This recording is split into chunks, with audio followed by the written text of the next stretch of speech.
good. There we go. All right. Welcome back, everyone.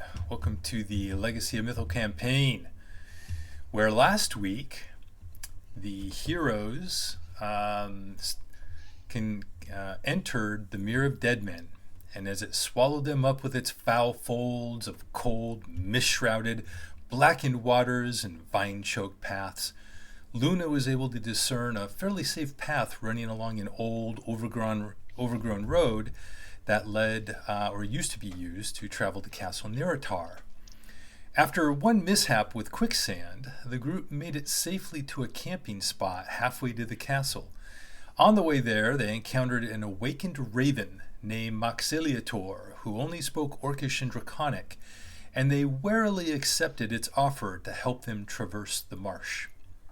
After a night's rest in Alamir's magical hut, they continued their journey and cut southwest towards the center of the Mere to where the great evil Luna had been told about and the stash of magical items Abzlin had mentioned might be found. On the way, they were attacked by two huge black tentacles that were easily destroyed, and they kept walking. A couple of hours before sunset, they found the ruins of an old church or temple of some kind, with a huge tortoise shell sitting atop the muddy ground near the southeast corner, and a crazy old druid shouting in a language unheard of for thousands of years, who attacked the raven and sent his beast minions to stop the party from approaching. As constrictor snakes, toads, spiders, and all of giant size attacked from all sides, the druid cast a circular thorn wall that caught both Luna and Smock within it. Hasted by Alamir, Spot ran up through two of the creatures as Jink cast a silence spell over the druid. Spot then reached and stunned him, and the thorn wall disappeared. With the entire party now engaged and Spot able to freely attack the stunned evil druid, the fight was quickly over, but not before Spot heard a cold, dark voice speaking in the back of his mind. "I can help." And later, just as he was about to give the killing blow to the druid, "Yes, kill him. Put him out of his misery. Serve me." "This is not for you." "Oh, no, I'm sorry. This is not for you," cried Spot as he felled the druid, and then ran to help Smock finish off the two giant creatures. As the last one fell, an eerie silence fell across the ruins, and we now rejoin our heroes as the spots on the giant tortoise shell begin to glow brightly with an unearthly purple hue, and clearly reveal themselves to be strange runic symbols. Looking upon it, you feel a coldness grow in your chest, and the hairs on the back of your neck begin to rise and make your skin tingle. A deep sense of foreboding creeps into your mind, and you find yourself wanting to turn and run from the sight of the glistening black shell before you. So, real quickly here, gentlemen, there, you see the glowing runes on the shell now down there. And everybody who is facing that way at the end of the battle sees it.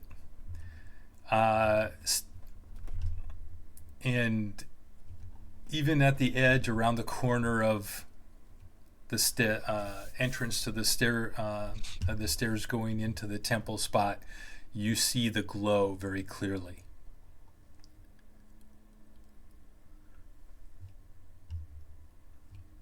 What would you all like to do? I look up at everybody else and what the hell's Alamir's going gonna on go now? study him. Alamir's going down. He's gonna get into what he considers a safe range. He doesn't know if as he gets closer, do they get brighter? No. So is it an empty shell? Can he see through like where the head should be? Yes. Is there light? It is an empty shell sitting just. I'm sorry. Go ahead. I was gonna say, and do we know what the runes are? That's what Alamir's gonna try and figure out. As you all get closer, Smock, you, without even kicking in your ability to sense evil, can sense the evil emanating from the shell. More powerful than anything you have ever encountered before. If it was possible, like in your teachings, you have the scale that we use that goes down from 5 to 1. The pure sense that you get from this, you in your mind could only rate a 0. It is just pure, unadulterated evil. Does Smock say anything about that before I walk up and shake its hand? A little bit of evil emanating from that. You may want to consider not, but hey, for you, Alamir, you should go ahead. Whatever. You didn't haste me last time. All right, so do I recognize any of the runes? So you go ahead, Alamir and Jinx. You could make Arcana checks. So Elamir, you're boiling that down to you didn't give him a butt grab, so he's just telling you go in and take it. Yep. I'm a jealous paladin. It looks like he kind of has it. Okay. Both of us. Look at you. He kind of has it. So, Jinx and Alamir, both of you, the runes look familiar. But they're maybe a couple, like a few of them do, not all of them. Some of them are completely strange to you, and those that you do recognize look kind of like arcane ruins that you're used to seeing, but they're just different. Like there's elements of them that are the same, with additional flourishes and markings that you've never seen before. So I know they're glowing purple, and I'm taking a stab that they're magical, but do they also have a side to being a language? So that is the thing that strikes you, Alamir. With your 20 Arcana, the only thing you can think of, thinking of the language that you heard the druid speaking, and knowing that it is that long dead ancestor of ancient languages that you do know, that strikes you as something similar about these markings, that maybe these are the precursor runes to the common symbols that you're used to using in magic today. All right. Out of any of these runes that I can read, I don't want to invoke a rune that I don't know what it is, but do I know not to recite the rune if I know it's a dead language and powerful, as somebody said, it's evil, but go on in anyway? I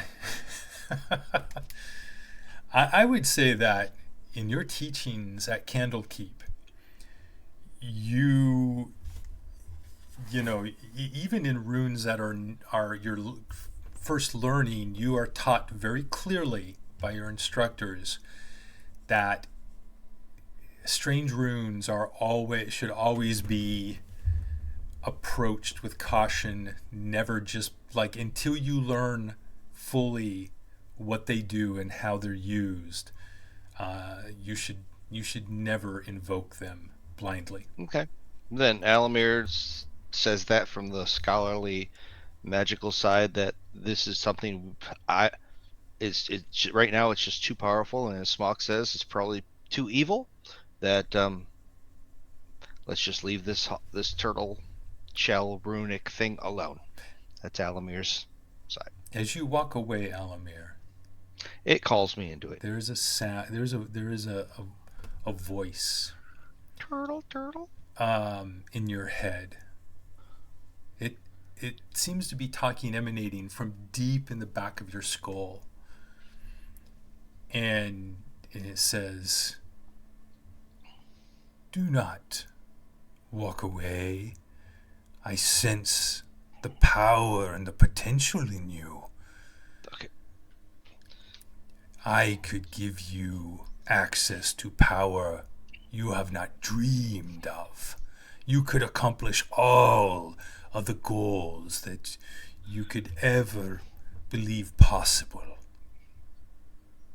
I'm.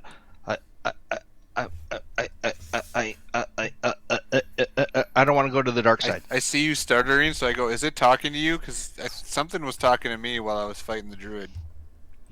And Alamir looks at you and nods his head and says, "This is. Do I have to fight it, or can I walk away?" And I've walked away 2 steps. Am I stopping? Or am I- You are not compelled to stop. No. You were simply surprised by the voice. That sounds like the cat. Okay. Alamir he's got too many voices in his head, so he's gonna walk away from it. And as he said, there's nothing that we need to do here, and let's just leave it alone. Jinx, you hear a voice in your head. "I could tell you stories of other worlds and other times long forgotten. You could be the greatest storyteller this world has ever seen."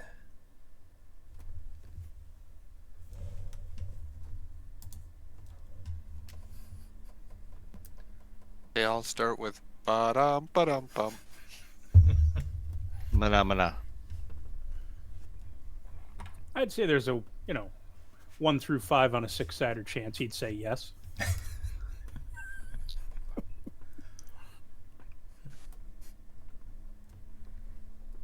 That's pretty high.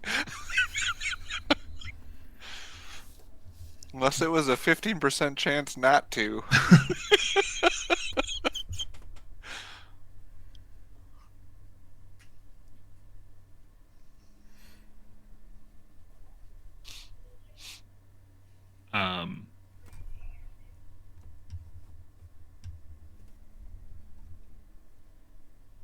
I approach closer and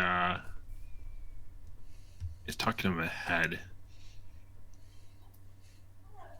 If I do I have to talk to am I talking to respond to it, or is that just I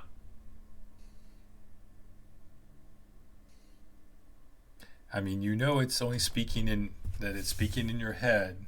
You don't. I mean, you have enough training and knowledge yeah. that you would know that if it can speak in your head, you could probably just think back. So as he walks forward, half movement would have been 30 feet. He whispers, he talks to him, kind of responds back, but like what kind of stories? Stories of worlds long destroyed, of civilizations of mighty civilizations that could perform feats of science and magic far beyond anything you have ever known.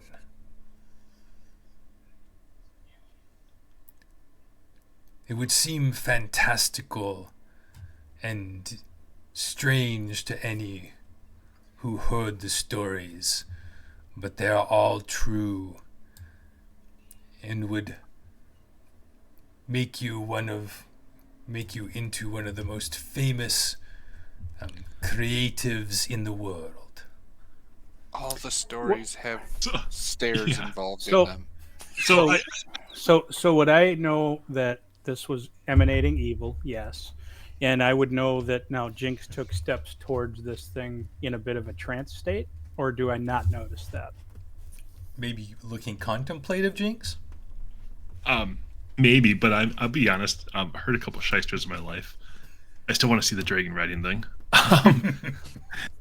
But fantastical, to be honest, is not really. Doesn't seem like it's It's not a good use of words, and a good Yeah. storyteller has good words. I'm sitting here. I get it right about there. I'm going. Well, tell me one of these stories. Oh, he's playing the genie. So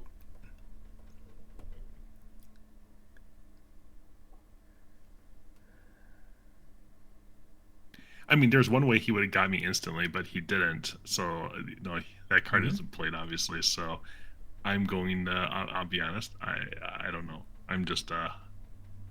yeah, and I kind of want to. I kind of want to see what he has. okay.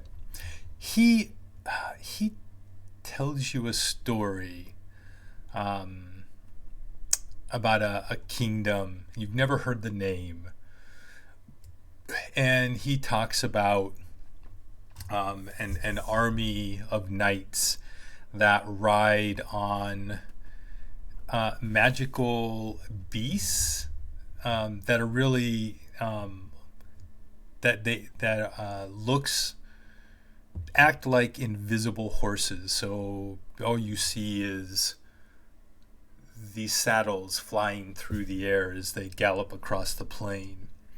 Lances that shoot lightning, and fighting uh, like titans, huge creatures and these creatures are on in metal flying machines, like titans and metal flying machines uh, that kill swaths of the knights at a go, but the knights are just distracting these giants so that a cadre of wizards casting magic greater than this world has seen in millennia tear into the great titans and slowly tear them out of the machines and bring them low to the ground and destroy them. And the focus of the story is on the horrors of the battle, of the things about the magic and the attacks that would create shock. So honestly, And I fear. would I'd kind of cut him. I'd kind of cut it off as pretty much somewhere in the middle of that story by the Mhm. sounds of it, and I'd be like, stories are meant to inspire people and meant to encourage them to do great things. That that would just put kids and children into a furious state, and I walk away. Yo. All you hear is, as you walk away, is a little chuckle, a deep chuckle in your head. One so young. You shall learn someday that there is no difference between the greatest emotions on either end. That the greatest ecstasy is equivalent to the greatest fear.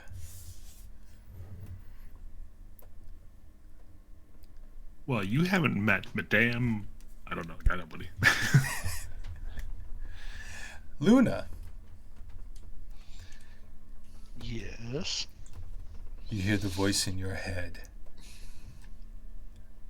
I sense a power in you like that of the crazy old man that just met his demise.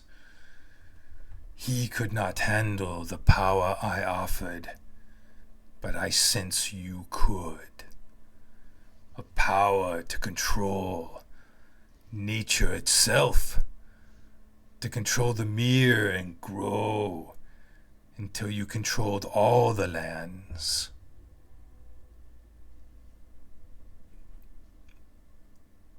Simple reply. I choose a different path than he did. And I step back.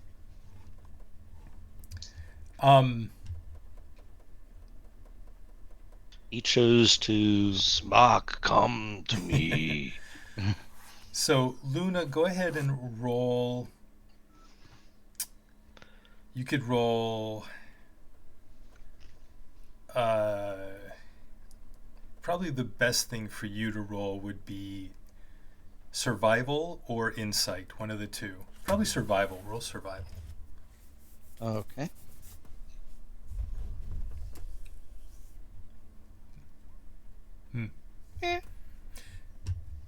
So it's good enough to get a sense based on what he just told you and what you were told about this part of the swamp that most likely this shell, this entity, whatever this power is what is causing the mirror to expand.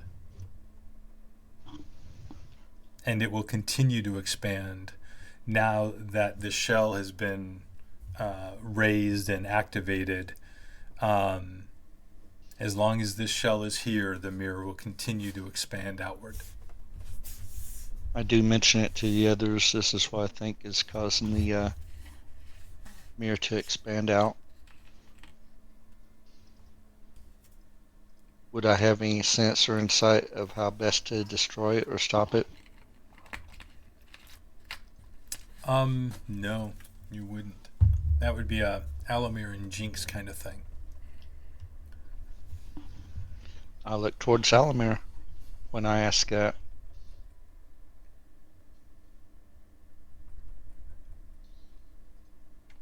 And what exactly are you wanting again? Sorry, I was staring at pictures. Basically, I relay to y'all the sense I got about it causing the mirror to expand since it's been uncovered. And ask if y'all have any insight on how to stop it or destroy this artifact. I would have no other insight into this artifact, though, would I? No. Even with my ancient Fey language and everything. No, this greatly predates all of that. And Almir's basically going to say there's nothing that we can do right here, right now, to So, end this thing. well, I'm going Stop to this thing. actually, Alamir, you begin to say that, but then you look over at it again, and with your 20 Arcana on it, you do notice something. The magic of this shell is not necessarily the shell itself. It is the inscriptions of the runes in the shell. So this is You get rid of the. Go ahead. I was going to say, so it's not an artifact which would be indestructible under normal means. I mean, it's possible some of these runes would have some protective nature, protective aspects to them. But if you could destroy enough of the shell,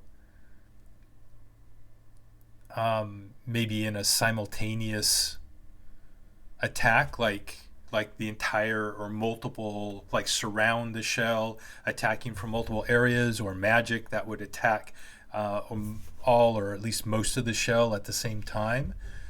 If you could break the shell, that would We have the best chance of destroying the runes. Yeah, and then you could create cracks that would run through the runes, and breaking the runes would break the power. Okay, well, then I will relay this to everybody, but I will also say, I think we need if we do decide to do this as an all-in-one type thing, we need to do this over a night of rest so that we are ready for this and not be, in my case, half missing my spells, that sort of thing. We need to go in, and health-wise and stuff like that. That is Alamir's. That's what he's going with. So he explains, talks to Luna, says, "Well, yeah, we can destroy it. We just have to crack the shell. We have to break the magic that is holding this together. At least that's what he thinks we need to do. But to do that, we all would need to try and crack this thing at the same time, do as much damage as possible, which is why I think we What need kind a of rest. protection is on this thing? Because usually most things runic. can't crack magical spells unless you have magic to crack it. Well, the shell is physical. The runes are magical. So all we have to do is crack the hole, which is the shell, to get the runes to basically break off or disappear. That's how he explains it to you, and you all can make the decision. We can make it as a group. But if we do decide to do that, he's saying we need a rest of some sort. Or long rest of some sort. Any idea how close we are to the cache? About 5, 10, 15, 20, 25, 30, 35, 40, 40, 50, about 80 feet. I'm guessing here. Okay, I'm seeing nothing on the map. Open the map. Right here. Oh, How okay. you know it's not in here or in here? You're right. It could be in one of those side rooms, but I'm just guessing. This is just where Alamir's guessing of what we can see. Oh, Yeah. okay. I looked see in it there. now. I didn't see nothing. Okay. Could be in here. Do And we it want- could be in here. If we're going to stay here the night and rest, we want to search this area, make sure there's no other Oh surprises. yes, of course we want to do that. I'm just saying.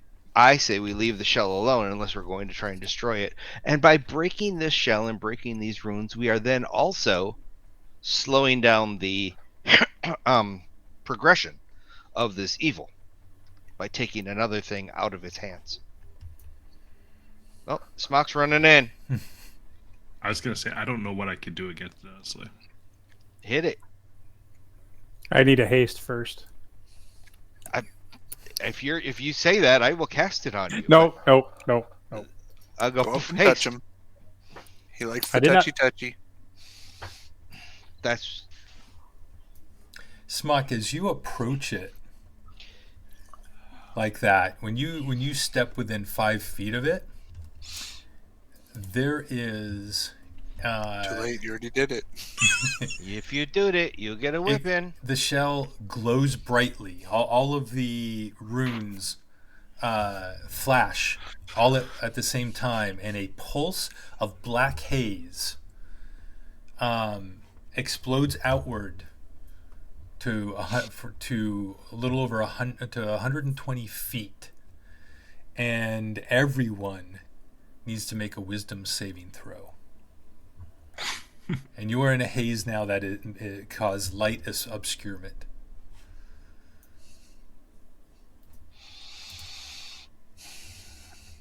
If I'm Thanks. proficient in wisdom, does that mean I get advantage? No, means you got an extra +3. I'm liking 13 today, it looks I like. love this. I love this. Me This is too. awesome. So, oh, No, spot's fine. Spot. And the DC I'm was wise. yes, the DC was 15. So, Spot, you are standing there and you watch Smock Everybody. begin to run past you.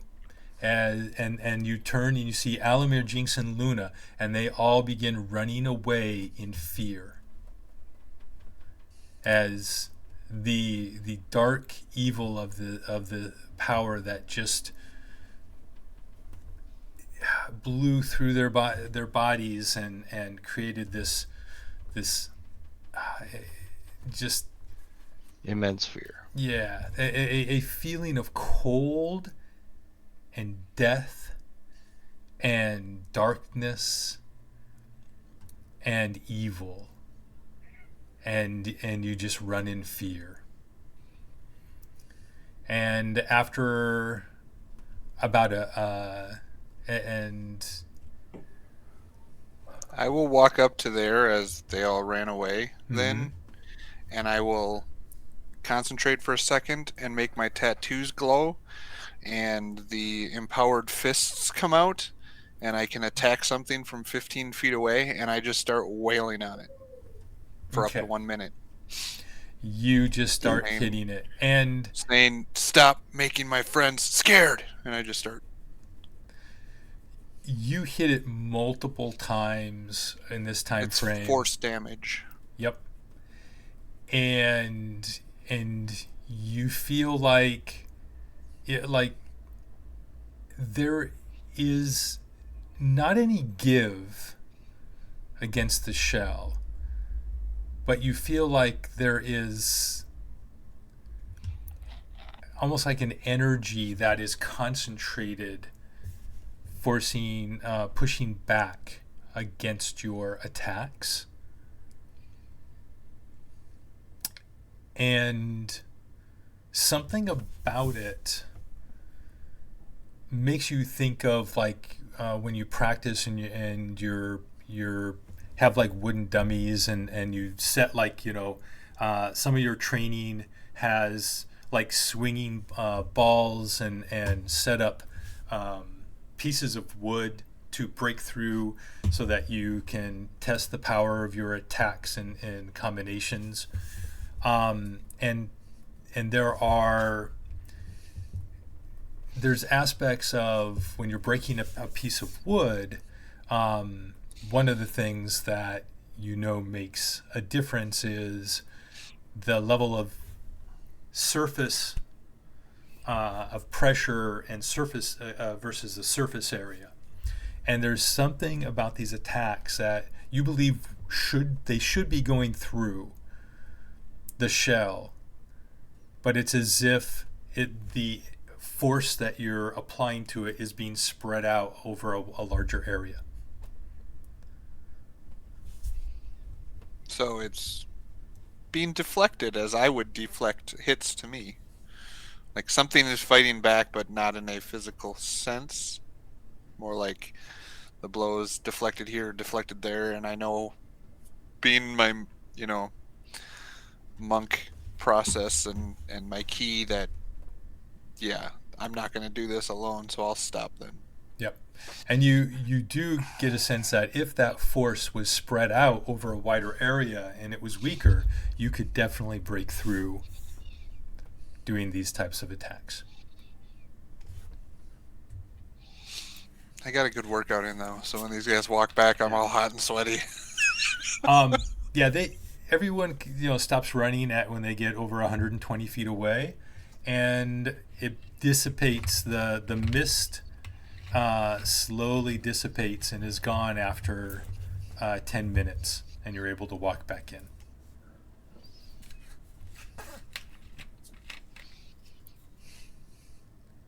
But you guys all did hear me yelling, "Stop making my friend scared," and you heard thunk, thunk, thunk.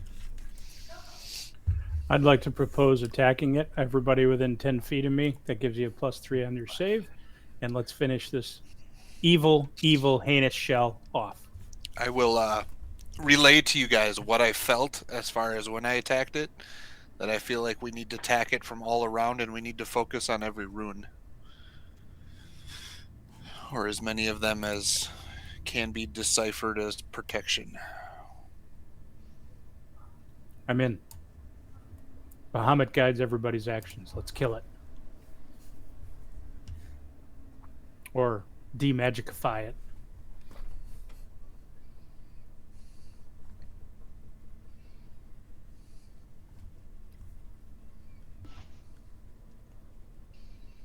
I can't attack it from ranged until the next dawn. So I agree then with Alamir that we need a rest.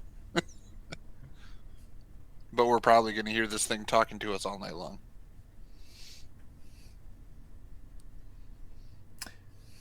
It depends. I guess it depends where you're at. Like as of right now, you've noticed that you have to be, within a 50 or 60 foot radius, because I was inside the thing when it was talking to me. Yep. Yeah. 50. That's a good guess.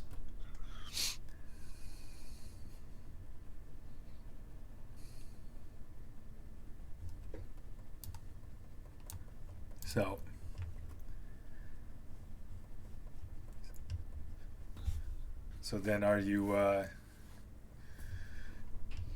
gonna wait and take a rest? Do we want to rest with this thing around? As long as we keep our distance from it, I don't think it didn't start talking to me until I ran in towards the druid.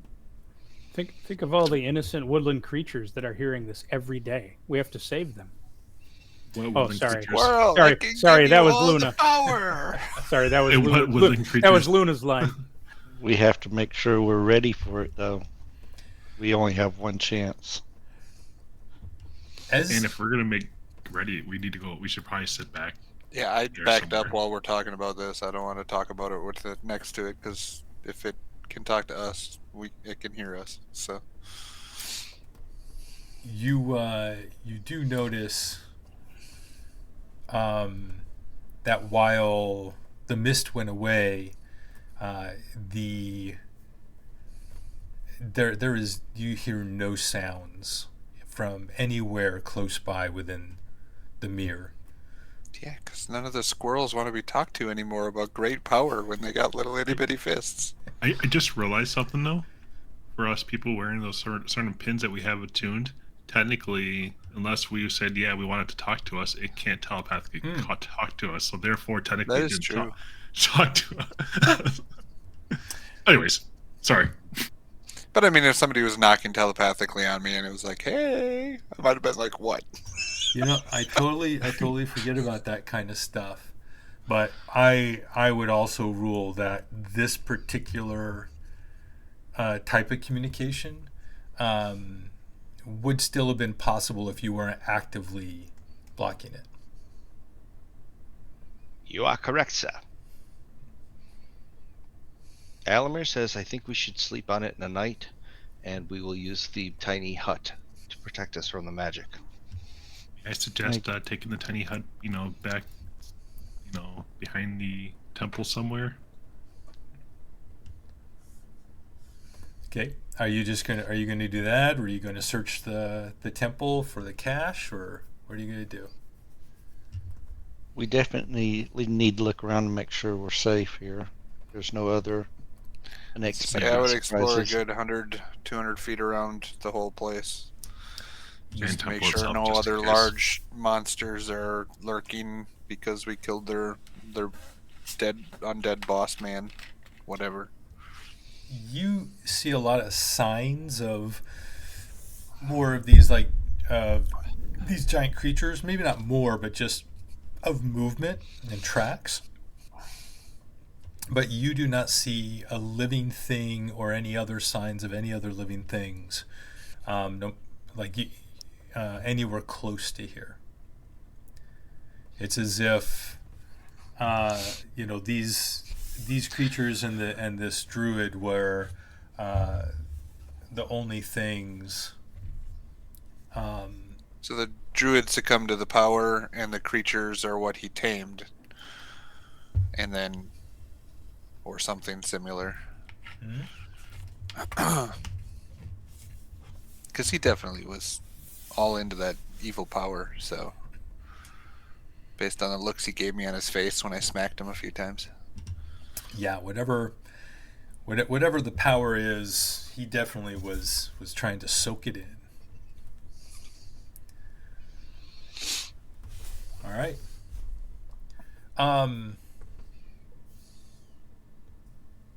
So, What are you Spot. doing? Ooh. Well, I was gonna say, where's he putting the dome first, or what are we all investigating, guys? Can't hear you, Elmer. You're muted. I got you. About 200 feet out. This sounds good, but we also need to actually go look inside these things. Looks like Yeah. there's a door here and a door Well, I here. said we'd explore all the way around out to Gotcha. 200 feet just Okay. to make sure there was nothing around. And then- then you can and put it then wherever let's- you want. Yeah. I just and then- suggest not within 50 to 60 No, feet we'll of put the it big totally turtle. opposite. Put it totally opposite. You have the most concrete between us and it. Yep. So, you've got a good amount of time to do a thorough search, and with a thorough search, you do find in this center area here. So there's a pallet and some old foodstuffs. Whatever this old man was subsisting on was not really all that edible, certain or palatable at least. It was not tasting good. But there is an old dais, and while there's nothing but dirt and dust on the dais now, You do find the control mechanism that allows the dice to be rotated out of the way, and there is a spiral staircase heading down.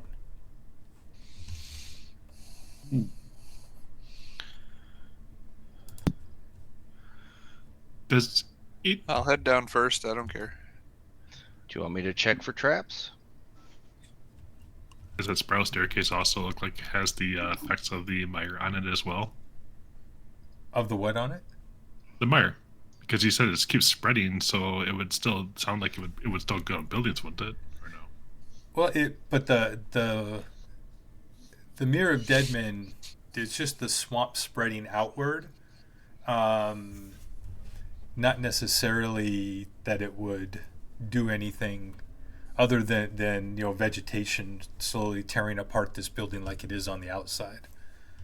So no, there's nothing inside the building that is being affected, other than age and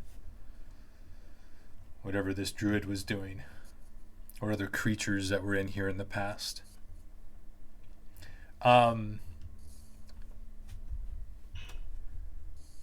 So who's checking what? Did you guys want me to check for traps? While I still have my wand of secrets. If you want to. Yeah, have at it. Alright, I'll get to the top of the stairwell and I'll cast 30 feet down. Yeah, my dark vision should help too. You use the wand and Yay, I used the wand. you did, and you do not detect anything. There Alright, are no traps. then I set a spot. It's all good. After you. I head down cautiously. As you step and as you all go down, your the Harper pins glow. Not the other two pins, just the three Harper Right. pins. Do they glow even if they're invisible? Yes, they do. So people can still see them even though they're quote unquote invisible. You see the glow. They glow lightly. And I'm not going to put you guys down here. I'm just kind of going to show you, like, there is a significant size crypt. And in this crypt, in the various alcoves, towards, in the, like that's like this side. So in this room and this room back here especially, there are, that's where the stash is. And actually, there may be some of the, like, the +1 weapons and armor would be over on the side here. Okay. And that is where you find the stash of items. Well, I'm going to leave my wand of secrets with one less charge. Okay. I already took it off. So just kind of pull this up. All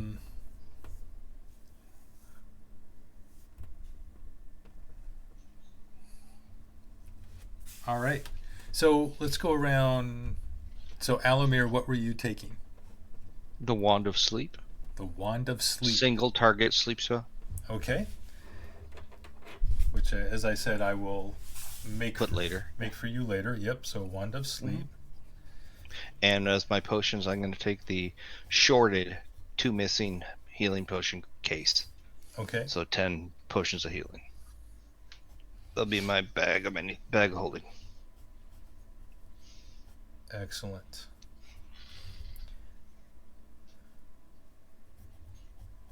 All right. Jinx, what are you taking?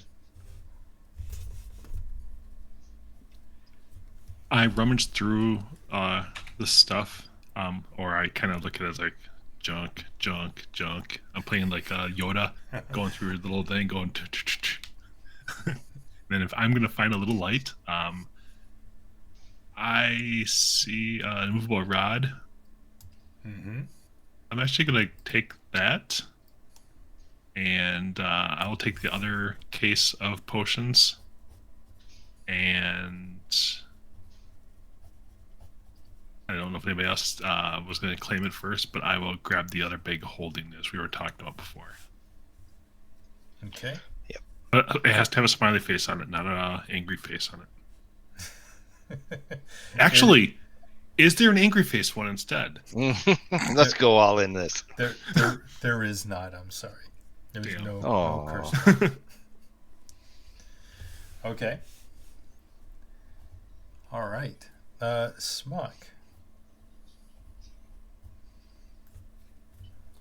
Yes, I have begun a personal relationship with Sophia.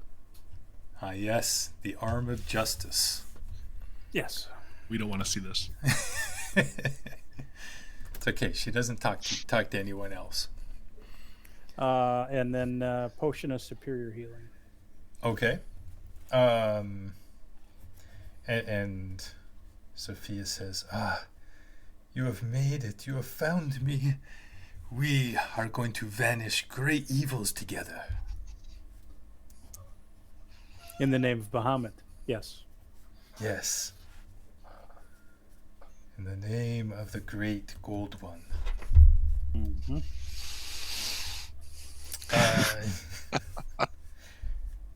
And you took a superior healing. Okay. All right. Spot. I find the ring of free action. Actually, hang on. I'm going to change that to potion of stone giant strength. Aha. There you go. Yeah, that would be better for you. I was going to suggest that. Yeah. We'll switch to that. Know your role. Got it. He'll haste you more often with that one. And I am going to take the troll blood potion. I was wondering who. Because if I go down to 1 hit point, I pop that, I get 5 hit points back per round. Yep. And hopefully don't drop again. And what were you taking with that? The ring of free action. Ah, yes. And I will unattune from my Harper pin to attune to the ring of free action. Okay. Very good. Luna.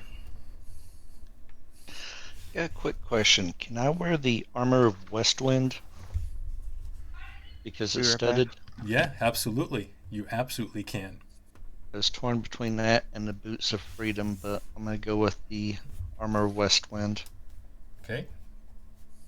and a superior health potion. Unless y'all have a better idea.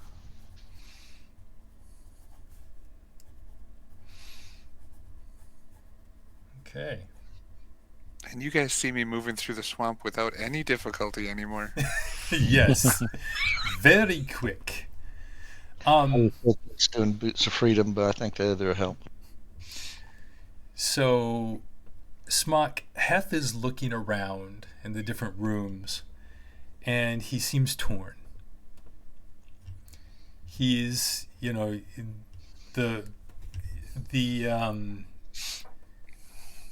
had been pointed out to him the arrow of banishment. Bracers of archery are better, I point out to him. Are there bracers of archery? Mm-hmm.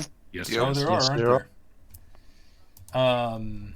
Like, that will help you all the time versus just one arrow. Right. There's also, he it's not a huge thing for him, but he did pick up a +1 short sword, just because he feels like he's not as effective when he has to go into melee combat. His longsword is not that effective, even though he's trained in it. But the other thing is he was looking at the armor, the Elven Dragon chain? Guard breastplate, Dragon Guard? which is, if I remember correctly, it's +1 armor, so it increases his armor class by 1, but it gives him advantage on saving throws against all forms of dragon breath. Yep. Oh, wow. And no attunement. Yep. Oh, And, wow. And no. Yeah. That's huge. If I was proficient, that would have been my guess too. Yeah, he should definitely go that. Okay. Then that is what he'll take. Yep. And as his ward, I highly recommend defensive. I thought you might. S- And speaking of which, I'm kind of surprised no one took Elven Chain. Yeah, Elven Chain's good stuff. Yep. Alamir and Jinx, I kind of figured somebody would take it. I was going to, but it was No. only one item, and I was like, well, And I wasn't going to do it because it's not my. Chain is not mine. No.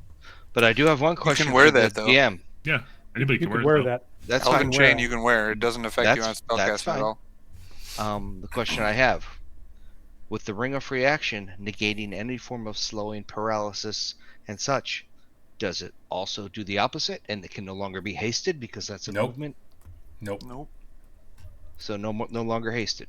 Oh, come on. No, I want to be hasted I once. said no. No, it doesn't impair it me doesn't impair from being him. hasted. Okay. Well, I didn't. Nope, he can't, or nope, it can't impair. So No, No, it I can't. was hoping it did, so I'd get hasted Yeah. more. that's it what only, I've seen. So the Shush so you. the rules in the game are written so that if it only does what it says it does. So Okay. that's it. So You can- yeah, so okay, you can so haste it's not it. all movement. Got it. There you go. Yep. That's all I wanted to know. Cool. So then the question is, where do you guys want to set up camp? Down here or up above? We don't have the map. Or do we think know, safer down here top or up left. above? Honestly, Oh, you mean down here, like isn't down here? Yeah, we can stay down here. We'll put her right in the Yeah. middle. Okay. It's fine. approximately I thought you were, like, 130 feet away from whatever that creature is. Yes, That, right. the shell. In all directions. In all directions. So which really the furthest away you can get is that first landing when you first came down. Or this room right here if we need to be more defensive. Yep, exactly. Or you could do it right up in the cache. Either way, we're in a shell. Yep. Yeah, in the room with the crypt. Perfect. Okay. You guys have a quiet, uninterrupted evening, and everyone gets a long rest. And as everyone has already done, everyone is now gone up a level. So Hef is level 5, and all of you are level 7. Hef at level What's our 5 hit is points huge. now? Still 9, Barry?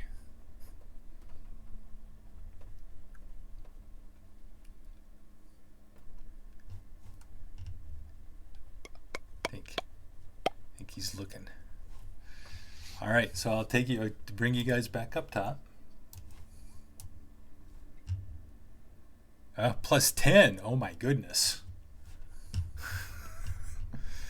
Okay, 10 pip points.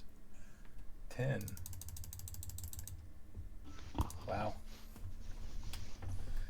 It's becoming harder and harder for me to kill Hef.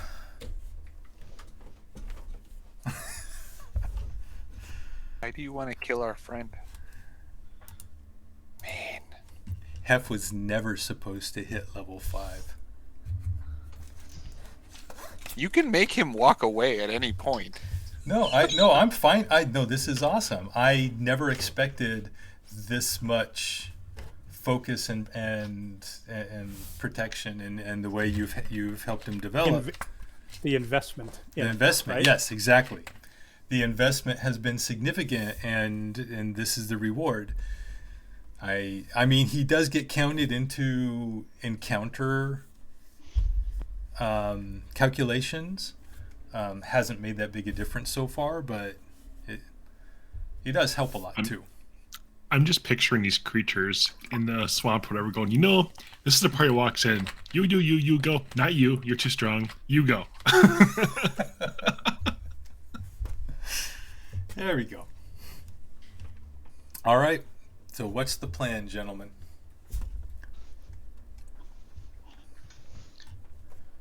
Have you added the special equipment, and were we able to attune to it overnight? Yeah, you attune to it overnight. You can go and grab it. The only person who doesn't have anything that they can grab is Alamir's Wand of Sleep that I need to make. Oh, and the Armor of the West Wind. I'm sorry. Yes. So, right, I need to make that as well. So you'll have it for next week. So in the meantime, just know that you have it and adjust in Troll your head. blood elixir isn't in there either, is it?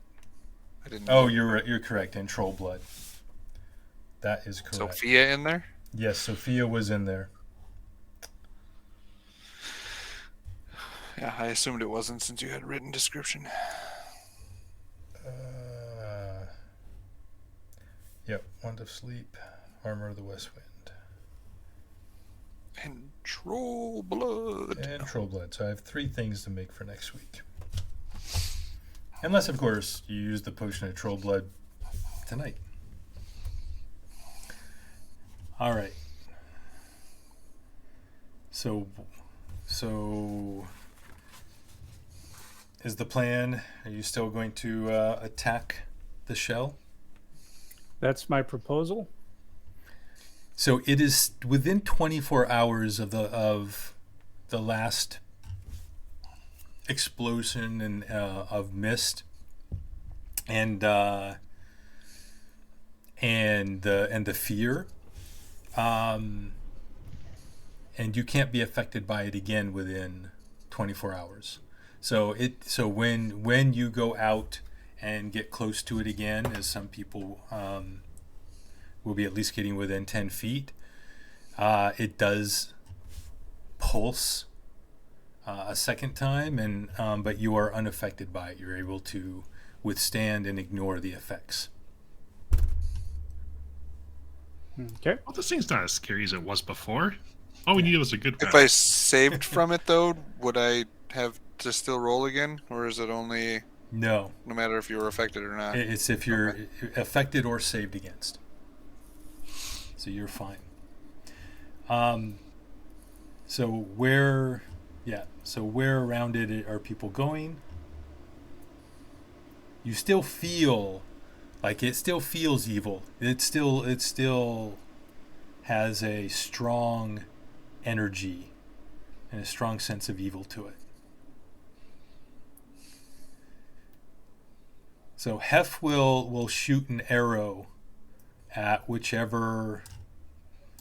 We'll shoot a couple of arrows at whichever part no one else is attacking. So figure out where you guys are going or what you're doing. Alamir, are you Okay. attacking from there? I will alternate hitting this symbol and this symbol. Okay. This one and this one. And I'll just go back and forth on those 2. Do we have any insight to what it might be resistant to? And studying all the runes and everything. You are no. It's because from what Alamir has said is that and the experience that Spot had with it. You're just trying to basically break a giant tortoise shell. Yep. And there is the only magical protection that it may have is a kind of a reinforcement so that you can't just attack one area of it. So you just do whatever damage you think, the most damage you can do against, as if you were attacking a tortoise shell, a giant shell. My biggest thing's probably going to be Call Lightning if I use a spell, or I go at physical attack. Okay.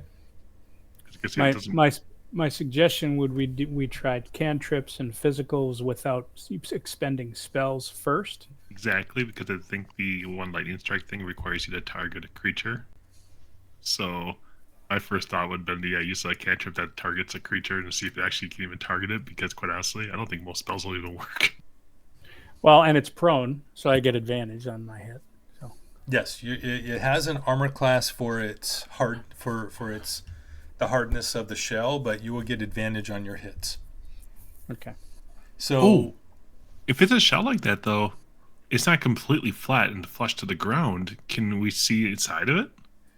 There are openings in the front and back where the tail and head would be, and yes, it is full of black mud up to like the top. But like if you want to dig some of the mud out, you could crawl inside. Now, do we think this became powerful as it was brought to the surface? So if it's buried, its power will subside? The power is coming from the runes. Okay, so burying it won't help any. I had a weird thought. So that won't work. So where are people? I guess first off, where are people attacking it? So it looks like Alamir and Smock and Spot, Jinx and Smock and Spot are set up at specific points. Where is Luna and Alamir going to hit it, and with what?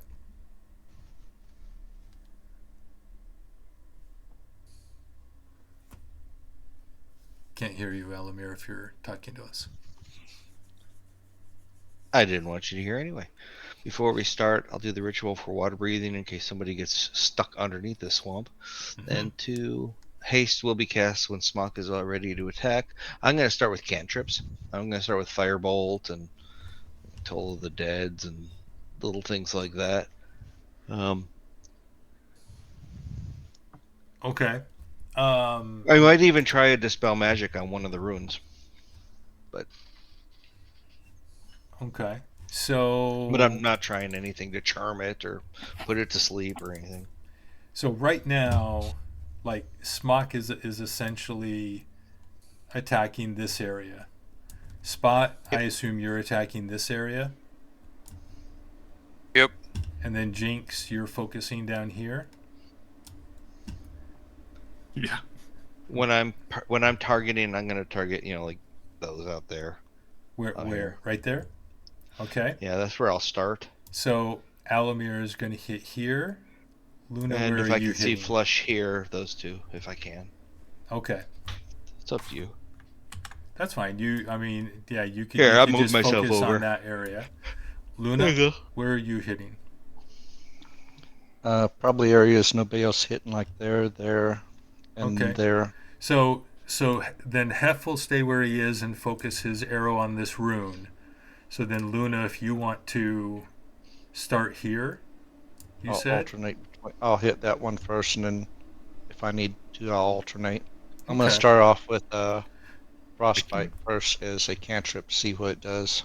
How about this? You take those bottom 2. I'll swing up here and I'll go after this little one right here. Okay. You want to do it that way. That way you don't have to run around a pillar and such. And Hef gets this one. Yep. Okay. Okay. So then, Luna, are you just casting magic from that side, or are you going to the other side to cast?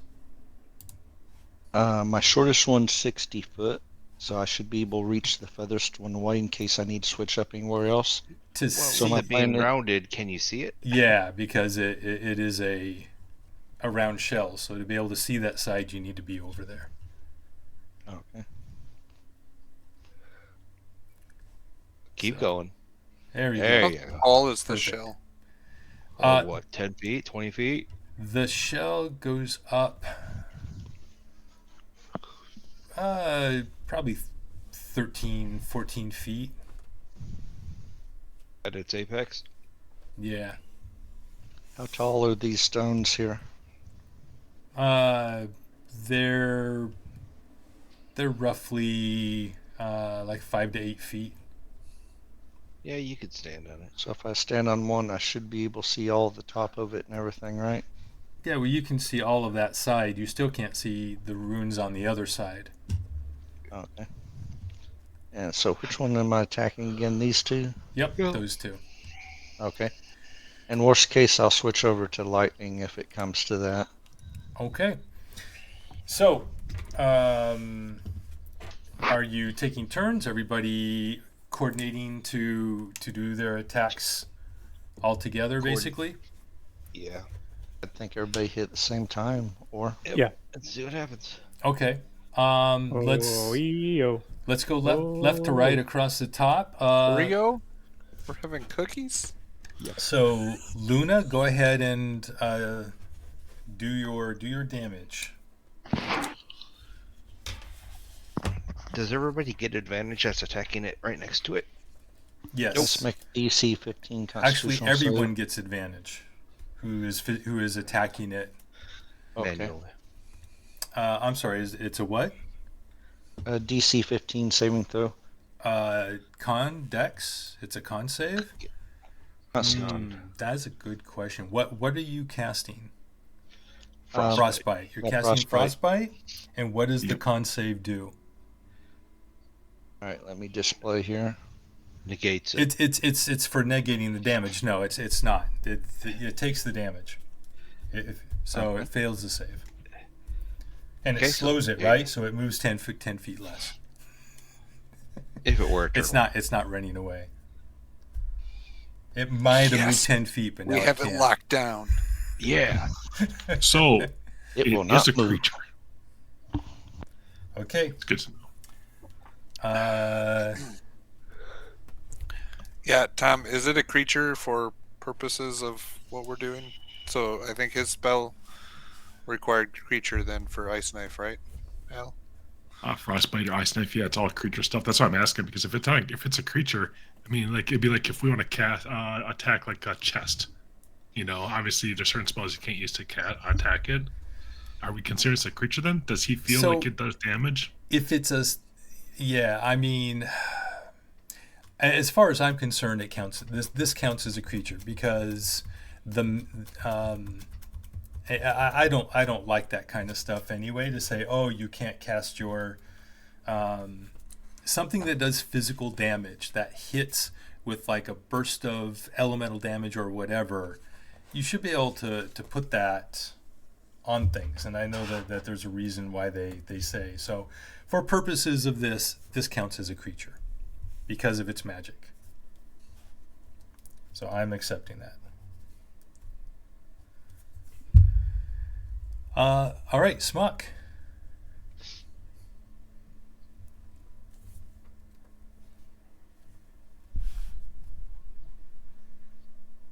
Yep. So that hits.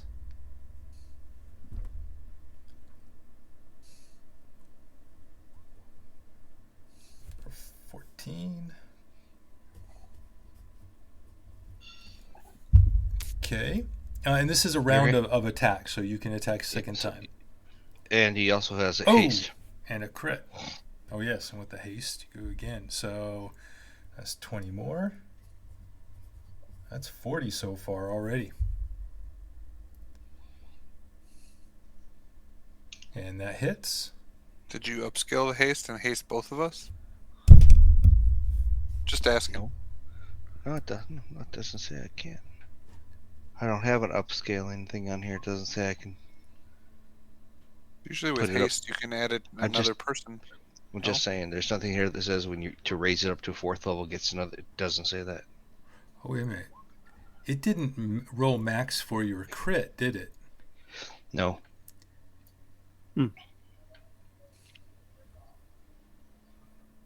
No, the crit did a 1. It should have been 10, so that you did 9 additional. So we'll say 15, 5, so another 20. Oh, wait a minute. Yeah. Oh, 9. So 9. Okay. So, yeah. So 9 plus 9 plus 5, 18 and 5, 23. Okay?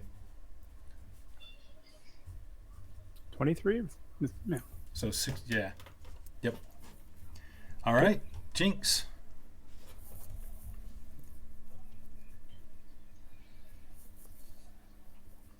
It seemed like it actually did anything. Like he was like, doing something super strong against it. Like it was actually doing something. You're all hitting it simultaneously. So you'll see after you're all done. Okay.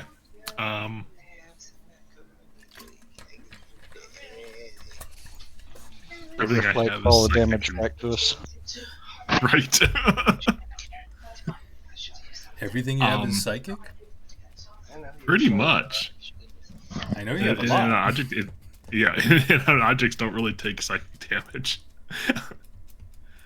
I will just whack it with my weapon.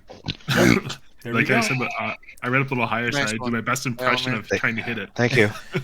You have advantage. I do have advantage. I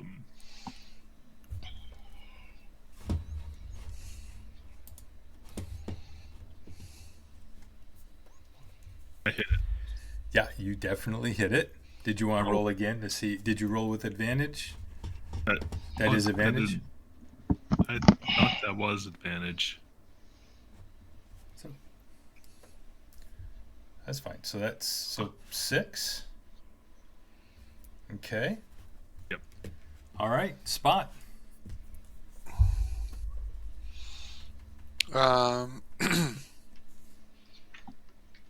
Okay, I'm using my claws for a minute, which means I get an extra d6 of damage. Plus, I'm using a point of flurry, so not hasted, so that's only 4 attacks with an extra d6 on each one of these damages. So, Okay. and it's all force damage with the claws. Oh, nat 1. Wow, I'm off to a good start, guys. Was that with advantage? Should have been. Nope, maybe not. Okay, It's let's good. try that I was again. going to say if you rolled. It still rolled a 1 with that one, a 1 and a 16. So. All right, but that hits for 6. Plus another d6. Yep. You want me to just roll all the d6s Yeah, at the end that hit? Yeah, just roll them all at the end. Okay. Nat 20. Ooh, nice. Okay, so 6 and 12. Yep, and 7.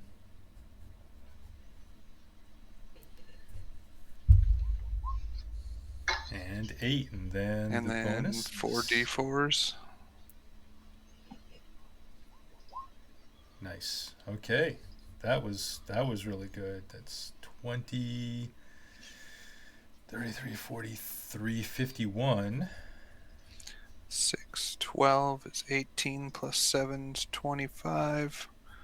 Plus 8 is 33 plus 12 of all the extras is 45 total. And there was another 6 before that I added as part of that. Oh, yeah. Sorry. No, Yeah. it was, that one, yeah, that first one gets taken off. So, all right. All right, Alamir. All right, so Alamir's going just to shoot it with a firebolt. Let's see what kind of fire bolting this thing can handle. See if it can handle fire. 17 hit it Yep, it does. for 4. Does that make cause damage? I got it. Yeah, wow. 1 plus 3. Wow. Yeah, it's low. Okay. Well, it did damage. All right. So Hef, actually, I guess Hef isn't going to use his abilities. Hef will just simply, Hef is going to use, Hef has, I keep forgetting to use Hef's feats. So Hef is going to use, Sharpshooter and take a -5 penalty on his attacks. And he also has Piercer, so he can choose to re-roll the damage if once if he doesn't like it. And he also rolls an additional die if he rolls a crit. All right, so first attack. That is a hit. The damage looks good. Second attack. Yeah. So he did, so the first, add 10 to each of those. So Hef just did 39 points of damage with 2 arrows.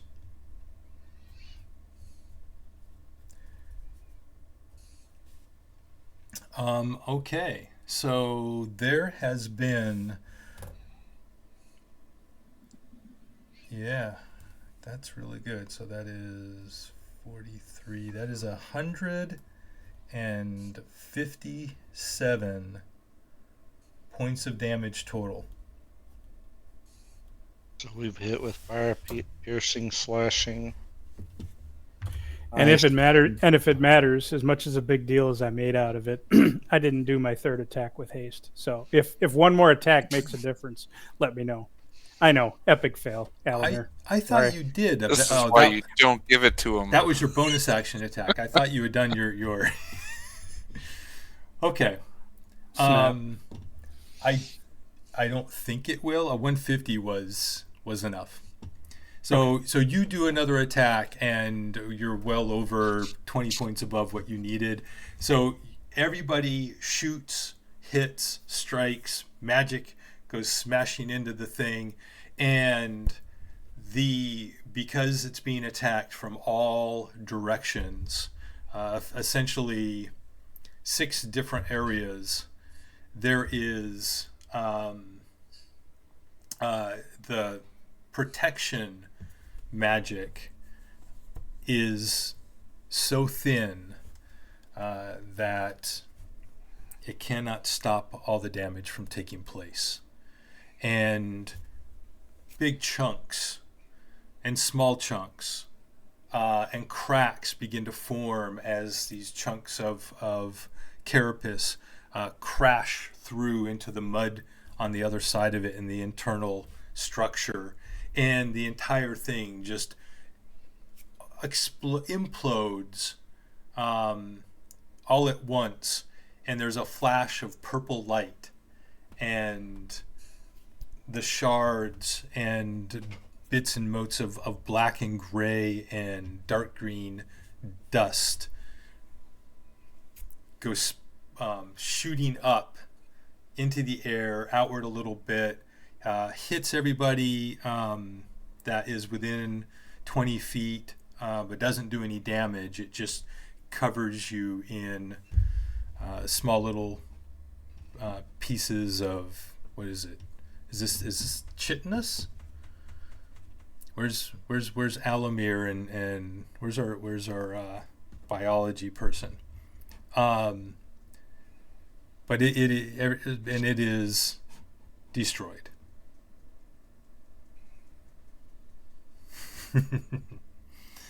All right. Good job, everyone. And the glow is gone. And the sense of evil, Smock, is lightly there but greatly diminished. And it seems residual to the area, to this thing. Here's a question. Was anyone open to being talked to by the voice this morning as you did this? I wouldn't call on guard open, but I had an expectation of talk. But it was to be on guard. Okay. I would have at all. And Luna said no.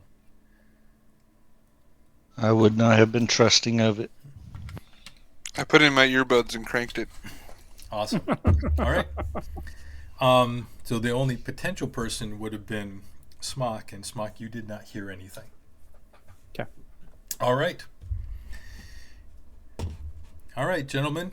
It has summoned the dragon. We're screwed. You have successfully destroyed the evil in the swamp. Good job. So, what is next? What's next on your list? Isn't it the main reason why we came here? Mm-hmm. I Which believe it. wasn't to destroy the evil and get the cash. It was the other thing, right? Right. So, After the shell gets destroyed, the shell itself get destroyed? yeah. So the shell, there's shell on the bottom around the edges that is still intact, but the entire center of it from the runes inward is just shattered. So the mud and everything else that was inside of it's just kind of like. Yep. You back off, let it spread over. Okay. I try using mold earth to make it sink. You can do that. So you can take time, go around it, and lower it like five. Well, it's too big actually for that to work, because you can only do 2 sections at a time, right? Yeah, but he can do the 5 feet, 5 feet, or whatever he's doing, and then he can just keep going around. Right, except that it won't sink because it's too big. You'd have to do 5 feet over a huge section of it for it to sink. So the bottom's not broken up in pieces. It's all one piece. Yes, the bottom is still all one piece. Okay. If I can't do it, that's okay. At least I tried. Yep. Yeah, but the magic is definitely broken. And next time I get in quicksand, just saying. Yes, exactly. We want to flip the turtle shell over and hook up our horses to it and tow it back so that we can turn it into a awesome turtle carriage later. That one's destroyed. The bottom of it's the only thing left. Yeah, the bottom. That's what I'm talking about. And you don't have your Make horses. shields. Yeah, they're not in there with us, I don't think. Nope. Don't look at me either. Damn it. Looking at you. He heard what I was talking about. I'll polymorph you. Oh. All right. We should do that. So, all right, let's go back to. So was there anything in those towers behind the cathedral? There was not. There's a bunch of webs in them actually. There's web that looks like spiders were living in them. Yep. Yeah, walking around and checking the area, you can find the places where like the snakes and the frogs and the spiders kind of made little nests. All right. All right, so you are back here. And you're heading back to the castle?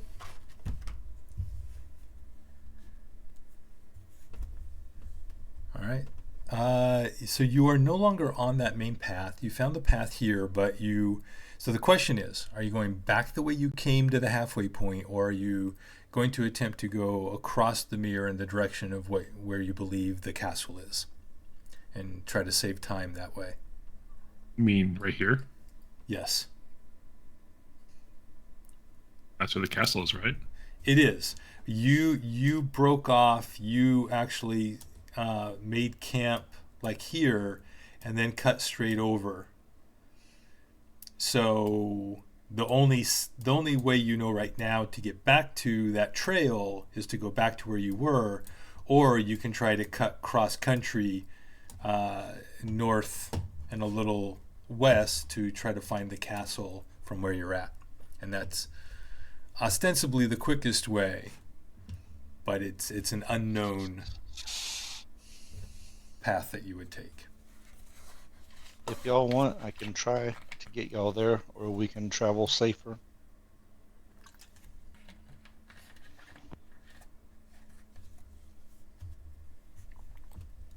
Alamir prefers the safer route. Does make more sense.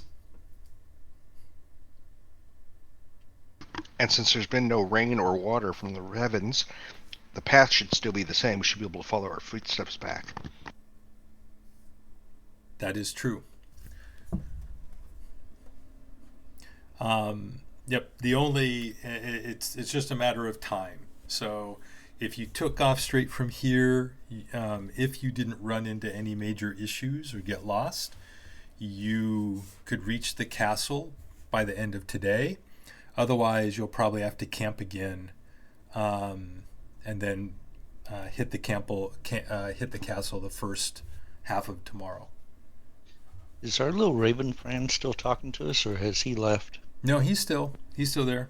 Mox is still around.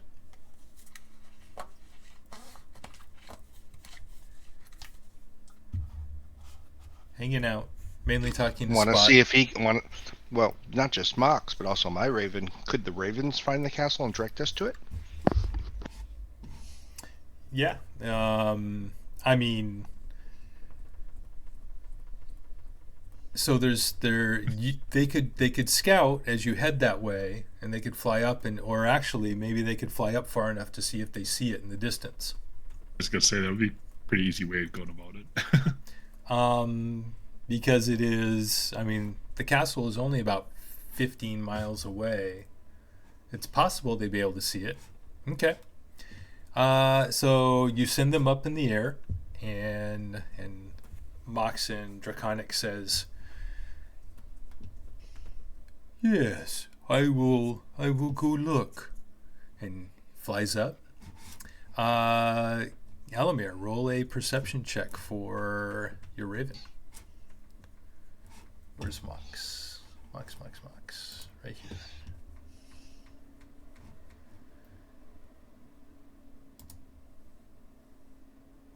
Okay. Getting a Raven. It's working. Raven. Somewhere. Perception. There it is. Ooh. Not advantage. All you. So yeah, they go up. Your Raven comes back, or actually, and you. Yeah, Raven comes back. I can look through his eyes. You can look through its eyes, and it, as far as the eye can see, and there is a haze that kind of sits on top of the tree line, top of the trees, rising up from the marsh, and so it's a bit hazy, even in the sunlight. But at least the ravens are able to fly up out of the light mists. Right. Moxiliator comes back down and lights on a branch near Spot. Yes, I believe I saw a castle. I saw the castle where the various humanoids camp and live. Elamir, you want to mute, please? Sorry. Thank you. I asked Mox if he saw any humans when he saw the castle this time. Oh, it's too far away to see such small creatures, and I could only caught a glimpse of the stone between through the mists and between the trees. Understood. I give him a treat. Yep, he takes it. Thank you. Thank you. And yep, so the direction is easy. So you have no fear that you won't be going in the right direction, or if you're trusting that Mox actually saw what he said he saw. But it still would be unknown terrain. So what are you doing?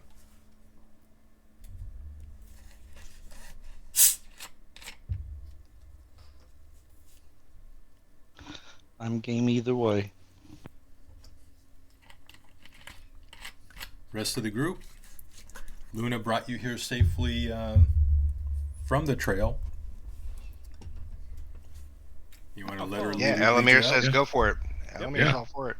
All right, Luna. With the ravens helping you as before, you can have advantage on your survival check.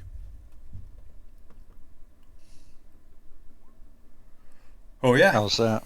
Yeah, that's great. You actually find an old path. It is a path within paths. It's almost like finding a deer trail that hunters use, or that did use, like and stopped using like 10 years ago, but there's still enough of you know a lack Indention of in the soil. a lack of foliage and stuff that you can still tell where it is, that is heading more or less in that direction, winds around different things but heads in that direction. And the ground along there seems to be a little firmer than the surrounding area. All right, so you guys begin walking through the swamp. Yeah, exactly, just like that. So, as you're walking along, I do. Diddy diddy dum. If I remember, it was Smock and Luna were in the front before. Spot, Yes. has anything changed now that you have your ring, or are you still further back? I always will volunteer to scout if you want, but Luna's been taking it over most of the time, so I don't necessarily care that I have to anymore because she's been doing it. So Okay. Um, you I just tread lightlier now than normal. Yeah. Oh, and don't get as dirty too. So, actually, would you not get as dirty? Maybe you would still get as dirty. You just wouldn't. You wouldn't be impeded by the mud. Yep. As you push aside, so Smock, you push aside with your halberd this mass of vines, and all of you see ahead in the path what looks to be the skeletal remains of a massive feline beast, just sticking up just above the surface of the swamp. Bits of glistening mud and bits of water with black reeds sticking out of it. You see the massive curving fangs and razor sharp claws sticking up like the creature was on its back. Should have And took the cat's eye item that was in that loot thing and gave it to it. what would that have done? What was the cat's eye item? Doesn't Would matter. you it's off to the side.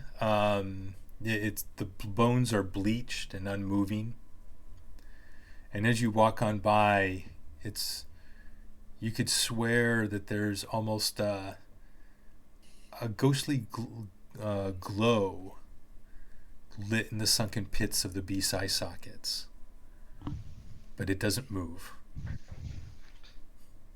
I say a real quiet prayer in Druidic for it, wishing it rest.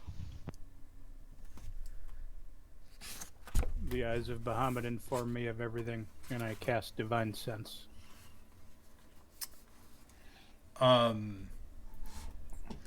As you're going by it. Yeah, it's not actually a cast; it's a sense. Yep. So what? And it's a 60 foot. Yeah. Okay. You do get a sense of undead was part of that, right? Oh yes, for Yeah. sure. You do get a sense of undead coming from the bones of that creature, but it's very very faint, and your glaive does not go off as saying there's any danger. Sophia, are you there? Sophia, Yes, I am What do you- always what- here. what do you think of that? Ah, it is perhaps the magic that animates it is inert or waiting for some kind of something to activate it. Perhaps if you touched it, it would come to life. maybe maybe it simply is not strong enough to raise itself anymore. Okay. Just curious your philosophical thoughts on the matter. Thank you, Sophia. Of course. Do we hear him talking to himself? Oh yes. Except I'm holding No, you my hear him talking to the sword. Yeah. Or halberd. through the halberd. Yes. He holds it up to his face and it's like, He like seem caressing it, rubbing it, making sure it has right now for linseed oil in it. As long as he doesn't start calling it my precious Oh, and oh, he rubbing it. does. All right. This, right. All right. So you stop at midday, have lunch, which brings you up to make it to about there. And so if anyone, you can take a short rest. Everyone can take a short rest if they like. Oh, speaking of which, I wasn't using any of his other stuff, but Hef probably could have done 2 more attacks too. I'm going to recover my spell. Okay. And I will click that off.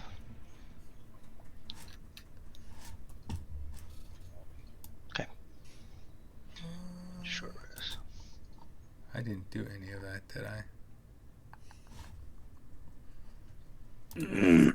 Okay.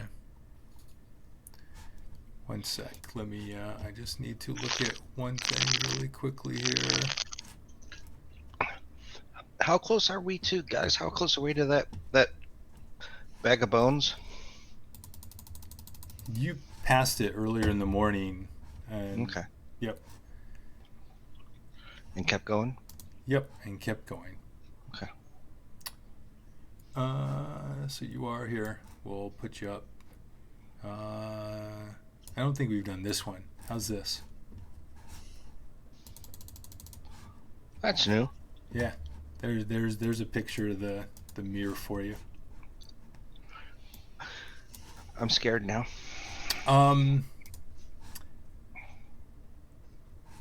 So yeah. I guess I don't have anything. Okay. Then we're just going to do this. So you're traveling along. There is a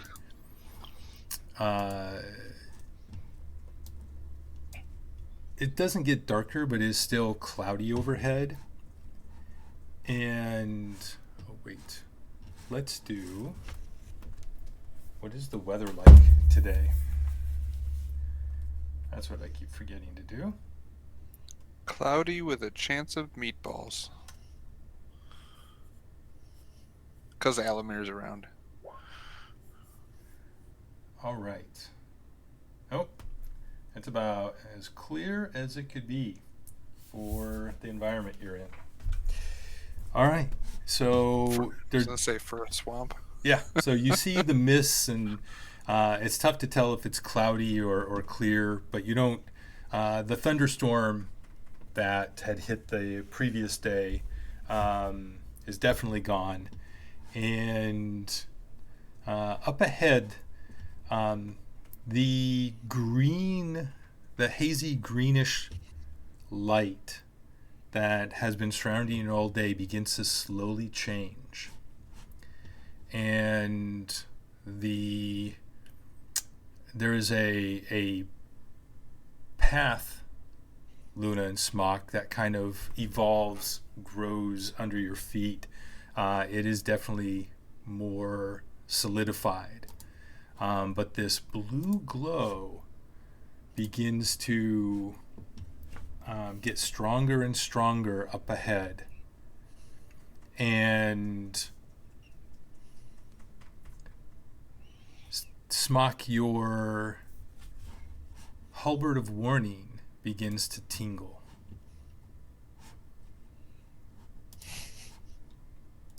It's like a spider tingle. Yeah. His halberd, his other halberd starts tingling while he's talking to one of the other ones. Yep. This is just weird. I think he walked away from his monitor. But we're going to do Yep. this. I think I'm gonna answer this for him. He gets his weapons get super jealous of each other, and they start having epic fights amongst each other. That's it. That's got to be it. Epic rap battles of history. I need... Where did the other stuff go? I don't know where the other stuff went. I'm just going to grab you guys here. Could have sworn I had this set up, but I don't. So, here we go. Putting you guys down here. Okay, you're in the lower left-hand side of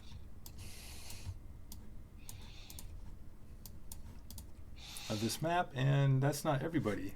What Just so you know, happened? your weapons are fighting with each other now. So, you see that image Mr. I threw Smock. up there, Smuck? Your that glow began appearing. Should have been there. Oh, because he was off. It's off the edge. Yeah, and your halberd of warning went off. You're Okay. getting a tingle from one halberd while you're talking to another. Yeah, I'm cheating on her. Cheating on Sophia. She's gonna get mad. that's what Tinks was saying. So, She's turning red. yeah, it's going off. The path continues. So wherever this map shows like a bridge is really just like imagine, you know how on forest paths or through marshes, people will lay down planks or logs. That's what these are. They're just logs that have been laid out to help the path go. And so the path is heading from where you're at to the opposite corner. Everybody make perception checks, please.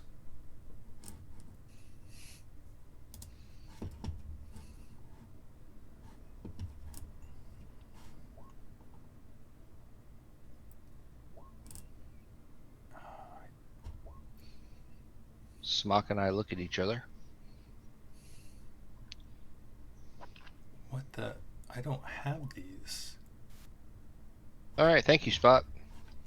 I knew there was something I hadn't properly set up, and yeah, this would be it. So that's really good.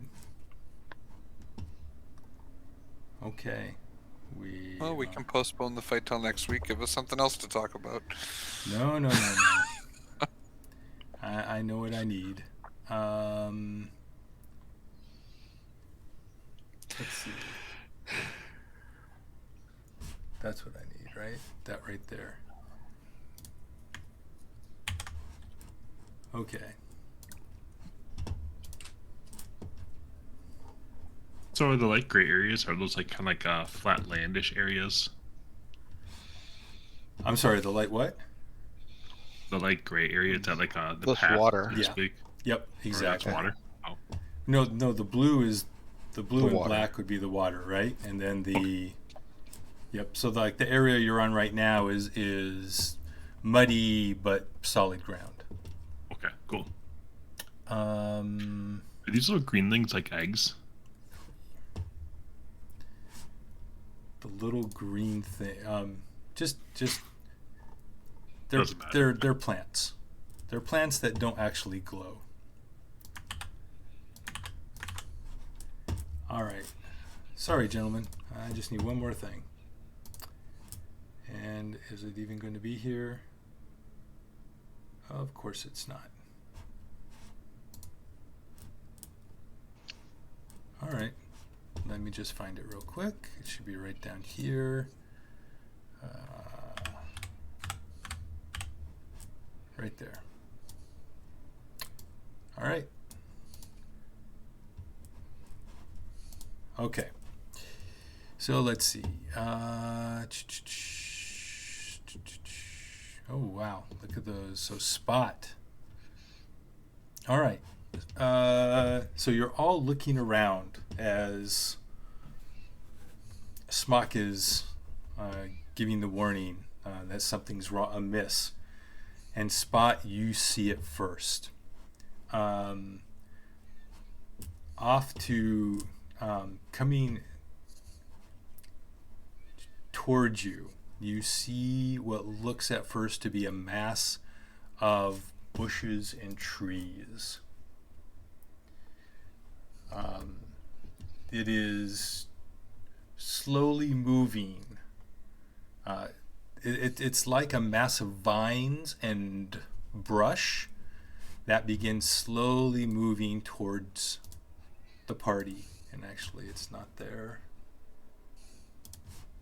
And you see it about right there in the center here. And it just begins slowly moving towards you. And step by ponderous step.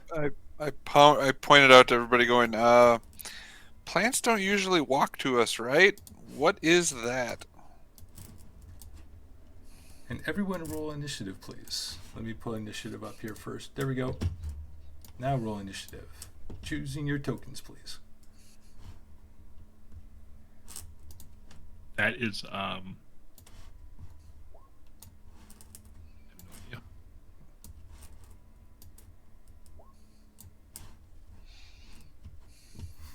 Okay. Alamir broke his initiative. That's good. That's not a bad thing. I know you like to get your spell off first, but maybe there's something else you'd want to do by the time you get to there.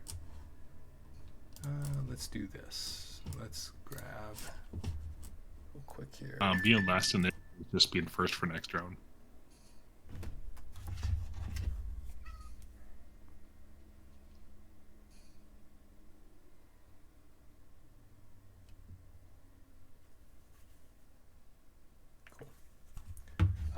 All right, so let me just there.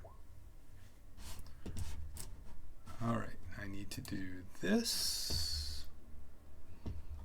Back up here.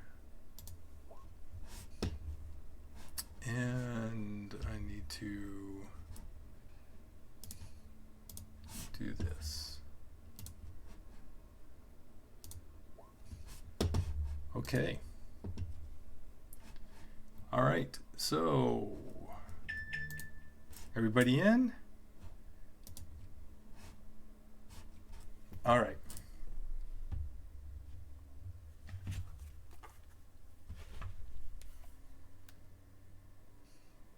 Yep. No problem at all, Spot. You take care of what you need to take care of. So as this thing shambles, you're all focused on it, and there is a crash in the brush to your left and right. Also behind, off the map. Hold on. I got to put him down. That. All right, got to put him to the right. Yep, there we go. And they begin rushing forward. What you see at this point, I'd say you've seen enough of different types and creatures compared to what you know that you recognize these as dragon spawn. And this is a blue-scaled creature. It is squat build like a badger, but has a horn atop its head and what look like wicked digging claws to match. And its entire body crackles with electricity. This is what it looks like. And I'll admit that's pretty cool. That's pretty cool. and so they move forward, and then you see them burrow into the ground and disappear. New form of land shark. And this one over here does the same. And Luna, it's your turn. Okay. I'm going to throw bark skin on myself Mm-hmm. and then go to my favorite animal and hold my attack action for as soon as something's in range of me to attack it. Okay. You need your animal. Your Yep. animal, sir, is right. Let's see. General. I'll put myself up here on this side to protect. Oh, wait. Turn this off. There we go. Luna's wild shape forms. There you go. All right. So. All right. I can't select it though. You're right. You know what? That's just not the way to do this. Let me just go look really quick here. I'll just do this so I don't have to redo everything. There you go. Try that one. Awesome. Cool. I'll put myself there. Move Luna out of the way. Okay. It is the Shambling Mountain's turn. And the Shambling Mound also continues to slowly move forward. But what you see is it is going to, it goes out and sinks itself into this small little pool of water, and it also disappears underneath the surface. And it is Spot's turn.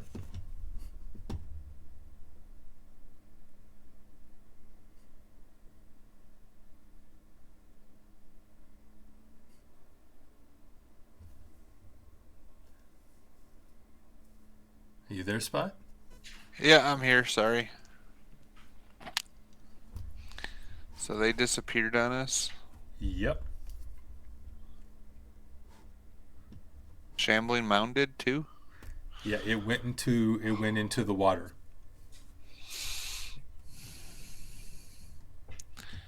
I will ready an action to attack whatever pops up next to me, if anything. Okay. All right. Jinx. Just smack it with my fist. Okay.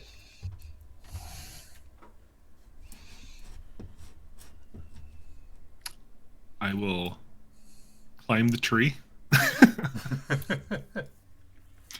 I will climb the tree and to get myself a better view. And if and when I see that shambling mound pop up, I will cast I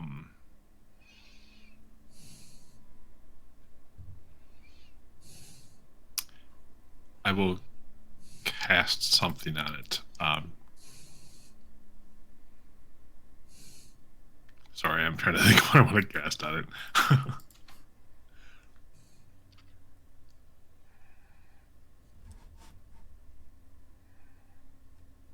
I'll probably just cast something that's going to give it some kind of disadvantage. I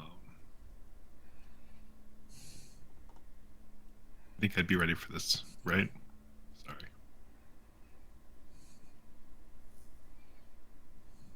I'll cast Dissonant Whispers on it. I believe Shambling Mounds are somewhat intelligent. Do you have to be able to see We'll it? find out. Yeah, like I said, if it pops up, so if Right. it doesn't, obviously, I'm going to... I tell you what, actually, since I won't be able to see it, I will just give inspiration to Hef. Oh, okay. So Hef has inspiration. Let's give him inspiration. There we go. He feels special. He does. And that's it? Yep. Okay. Hef.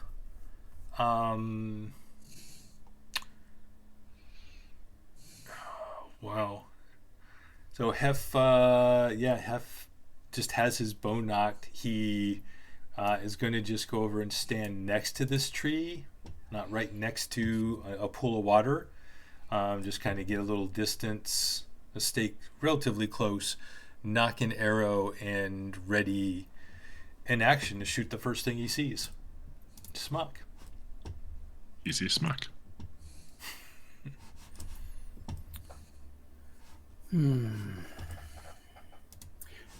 What are the bridges going over? Are those rocks? Is that lava? Mud? What is that? They're like planks, but they're basically logs. So it's consider it similar to, if you can see all the way up where I'm pinging further up the map. It's like that. They're like that. They're just logs that are laid across the wet areas, or like Okay. this log down here. Okay. Basically, brackish, swampy water. Yep. It's just that you could step on and help you traverse from dry ground to dry ground. I will hold an action. When I see a creature within 10 feet of me that is the enemy, I will attack. Okay. Alamir. See, it didn't matter that you rolled bad. Alamir. Exactly. Alamir will do what Alamir does best. First, he's going to look next to him and go, crap, that tree is full.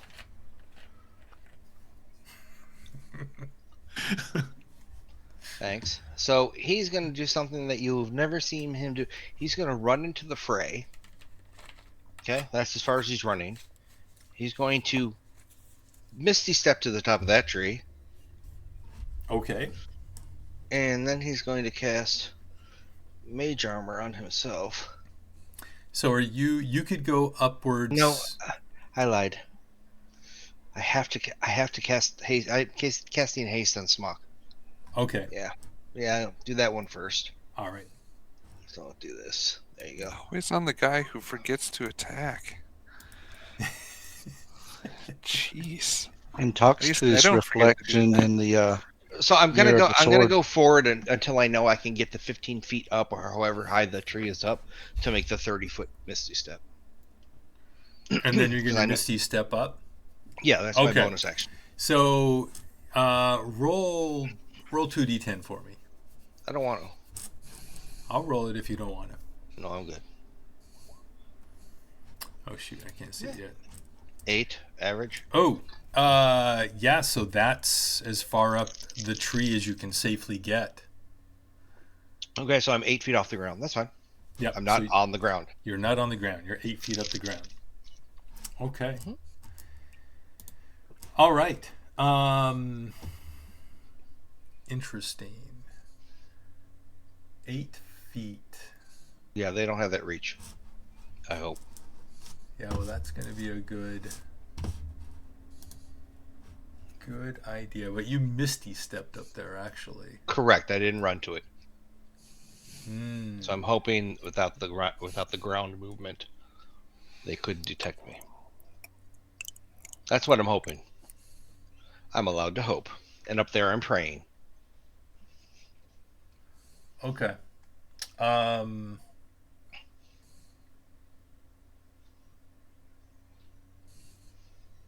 Okay. And I don't even know how tall these trees are. So see, you could have went up to the Taller tree's than chinks and pushed chinks out. yeah, there you So go. what, Alamir, what you see is at the base of the tree that you just teleported up into. Mhm. One of the creatures appears and begins to put their claws on the side of the tree, and they are large enough that They're they shaking the tree. can. Well, no, that they can. That they can attempt to.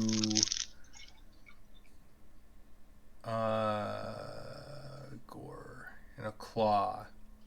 Claw? How come it doesn't give a? That's They don't have claws. They're very nice demon. No, dog the things. thing is I did it wrong. I did a bite and a gore, but it's supposed to be claws and a gore, or it's supposed to be. Yeah, that's really bad. It's supposed to be the claws, and then a gore. So it's going to attempt to. It can only attack you with one of its claws. since the other Okay. one is on the side of the tree. Okay. So it says bite, but this is actually a claw attack. 19. Ow. 19 hits you, and it does... 7. apparently. right, it does 7. Yep, and that's actually it. So it does 7 piercing damage to you. Okay. And it hits you, and then it's going to attempt to gash you with its horn. Okay. So it's going to be this, and that hits for 8, and it pierces you for 8 damage. And that's its attacks. And that is it. Luna. So I see this attacking my friend, right? Yep. You bet your do. buttockies. Yep. And actually, everybody who is holding actions will see that, and everyone can use their. So before Luna, actually, you didn't have a ability, but before Luna goes, anyone who has a ranged held action, which I think is that's only Hef, isn't it? Okay. Hef is going to shoot an arrow. Come on, Hef. And let's see. This is a held action. So he actually does 2 attacks, right? Because it's the held action. Yes. You can't move. You use your full action. All right. So 13 misses. And the 19 hits for, let's see. That's a 4. Yeah, I guess. You know what? We're gonna play odds. He's gonna re-roll the damage. So a D8. There you go. That's now 11 points of damage.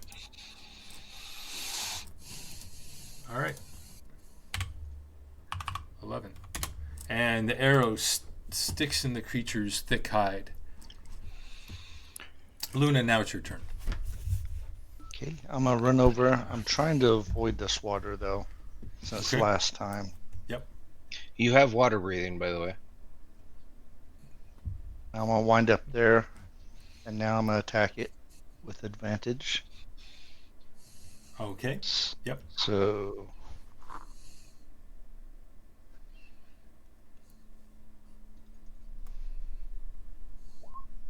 And that hits. Yep. So crit even. Yep. For a total of 20. So what does it look like when you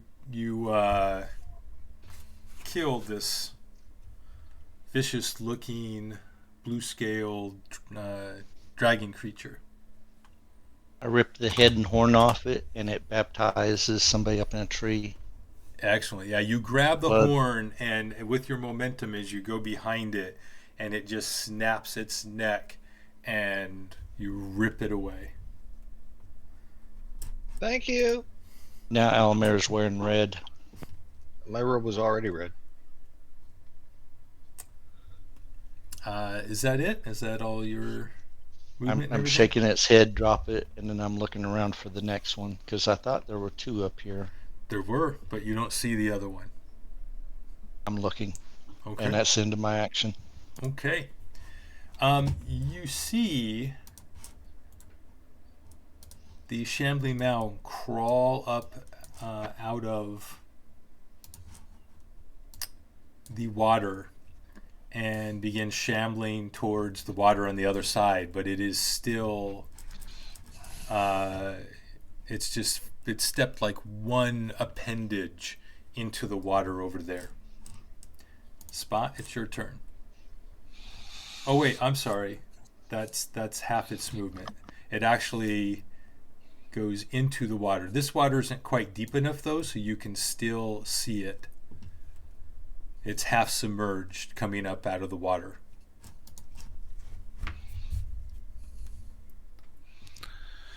I will move over to it without all the armor that Mr. Big Man has, because he got hasted instead of me.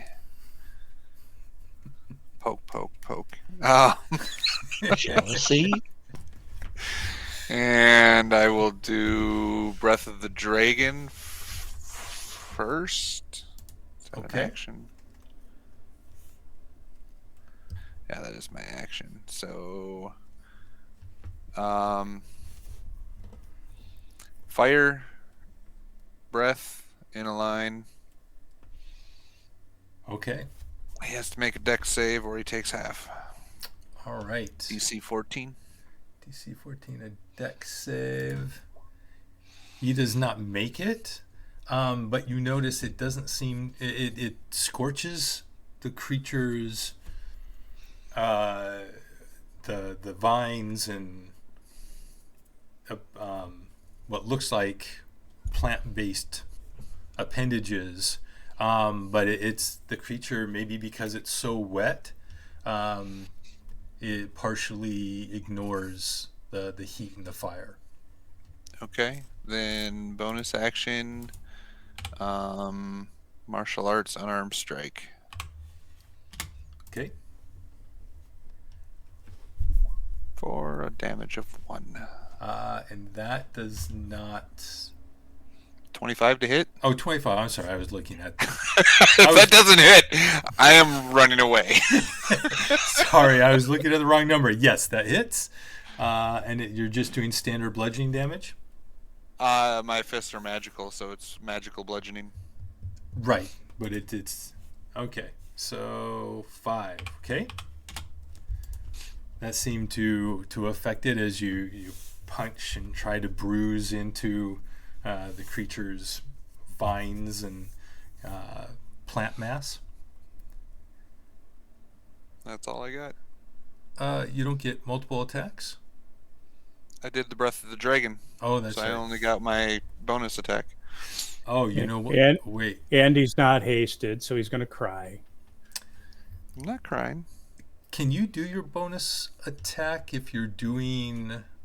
if you're not using your action to do a physical attack? I personally don't care. That's fine. It doesn't matter.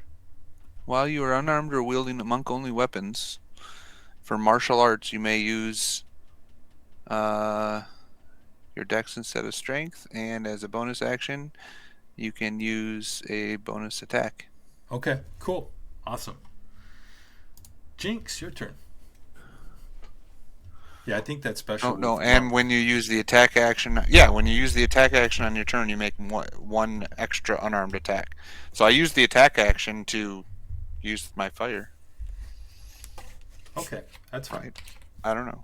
As far as I'm concerned, you can do it. Doesn't matter. I am going to waste a spell on him, and I don't know if I can if it takes psychic damage or not, but I'm going to go ahead and cast Phantasmal Killer as it sees like a nightmarish creature of fire, or not fire, whatever. You said fire didn't do much to him. Yes, the fire did not look like it did too much. So whatever Shambling Moan would fear is what it sees in its mind. And it's a Wisdom saving throw, DC 16. Is there minimum intelligence for that? Psychic damage usually is, I think it's just above animal. So animals, that's fine. 1 or 2, I think. So 3 or better, I think it is. 3. Yeah. 3? Okay. So, it's psychic damage. I think psychic damage has a minimum. And a wisdom save, you said. Actually, they just see it. It's not like whatever. So 2. Yep. How do I get this thing to go up there? Oh, there it is. And it does a whole 26 points of damage. That is huge. Look at that nice roll. So you see the creature look past Spot's shoulder, over his head, as it rears up, and you see its form, its mass, kind of shy away and quiver and shake. Awesome. And as a bonus action,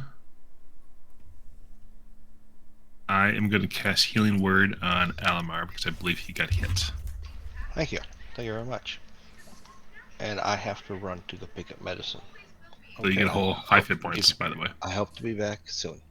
Okay. I will give myself 5. I will be back.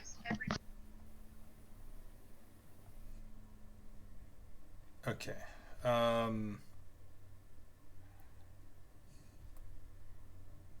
I'm sorry. I'm going to look at one thing. You said, did you say the creature has to be able to see what No. you created? I don't think so. It's just in the head, right? Or Could phantasmal killer. Tap. it says visible only to the creature. It doesn't say they have to see either. That's the thing. I don't really understand. That's fine. No, it's like you're putting a dream in their head, so Yeah. I don't think they have to see. It's just So for instance. And since they failed, they're also frightened. Oh, really? Okay. Yes. So creature is frightened of you. Like specifically. Okay. Feared. There we go. All right. And then it's Hef's turn. Hef will go ahead and it's Hef's gonna try this. Hef is going to attempt to use his sharpshooter. Probably gonna regret this. Oh yeah, that was bad. You can add the D8 to the roll. He'll add it to the second roll. You could add to the first one too first, and see if it hits anyway. Because even if it doesn't work, then he can use it on the next one anyway. Oh, that's true. It doesn't go away. So he'll try it on the first one. D8, right, or D10? D8 at this point, I think. Yeah, I think it's just. So that doesn't do it. The 13 plus 7 definitely hits. Yep. So that is 18 piercing.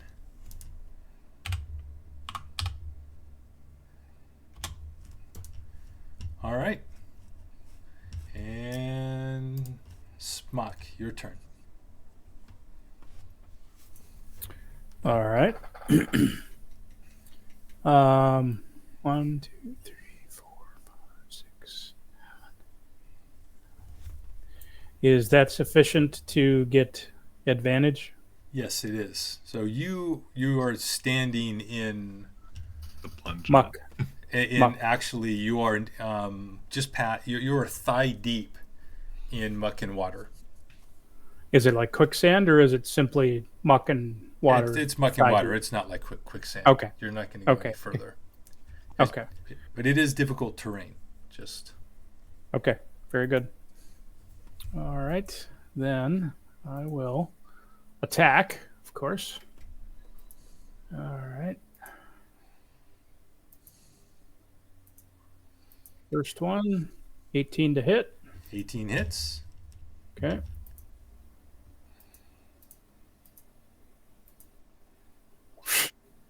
Okay. And I will Divine Smite. All right. First level. So a total of 18. Okay.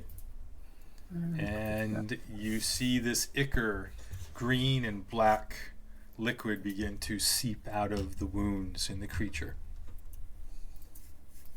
Attack. Hit. Yep. And I will smite again. Okay.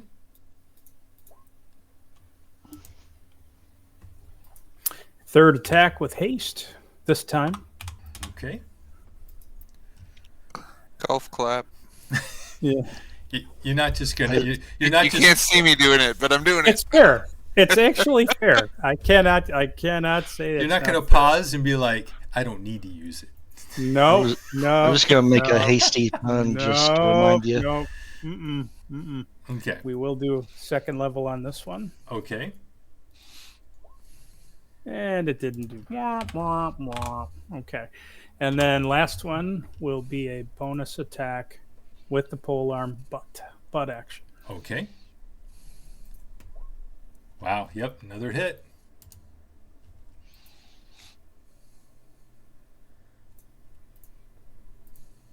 And roll the damage. Divine Smite. And my turn is complete. All right. So this creature is just, you have torn it apart. It is, Sophia has cut through multiple areas of this creature's massive body, and there is liquid streaming and squirting out all over the place. And the whole thing is shaking and quivering with some kind of reaction. And you hear what sounds like a rustling and a hiss, like a gurgling hiss coming from deep within the creature's mass. Elamir, your turn. Oh, Elamir's He's not here. So Elamir will, I'm just going to do it this way. Elamir will attempt to Firebolt. Firebolt, and it misses. Because Elamir has +4, right? That would hit. And then it does Firebolt 2d8, if I remember correctly, for 12 points. And the creature, it's fire, so it's only going to be -6 points, but that isn't just enough. And the creature, in a smoking mass, falls to the ground in between Spot and Smock.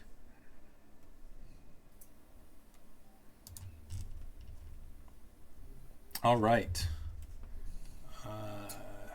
So I will swoosh around in the middle of it and make sure it's dead.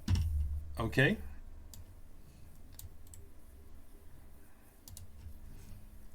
From you hear this roar, a challenge being issued, just off behind into your right Spot, as one of these dragon spawn comes rushing forward. It's squat and has short legs, so it's not that fast, but it gets to here, and it does a burst, a lightning burst. Its body flashes with lightning, and you need to make a dexterity saving throw, please.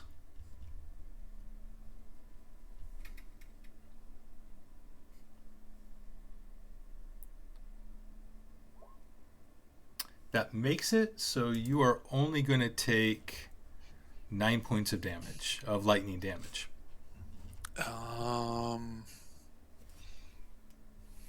Do I?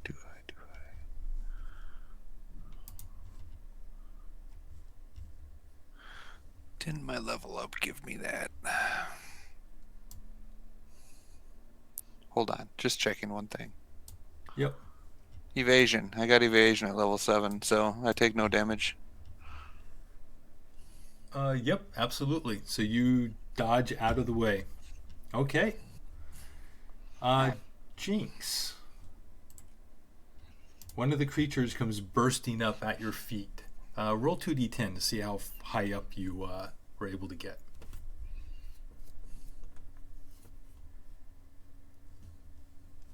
I was gonna say, if I didn't get up too high, then I probably would have climbed again. I didn't know it was in the down. 2d10. Yeah, well, this is actually setting the max height that this tree allows you to go. Ooh. I'm not high at all. I'm 2 feet up, probably. You're 8 feet. You're 8 feet up, but that is still. It is going to.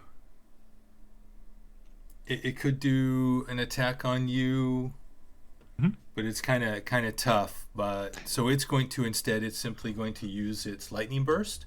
So roll a dexterity saving throw, please. I think I'm just glad Alamir wasn't here to hear me say I have evasion now, because he'll throw fireballs more often. So Sorry, that just popped in my head. I Sorry. think he should. I think he should throw more fireballs. So I'm doing what kind of saving throw? Dexterity. Do I take disadvantage against this because I'm in a tree? It's not like I can move around that fast. No, it's go ahead and do a normal one. Okay. Either way, I'm failing it. Yep. So you're gonna take 13 points of lightning damage. That he rolled 3 1s and a 2 on that. That was pretty bad. All right, Luna, it's your turn again.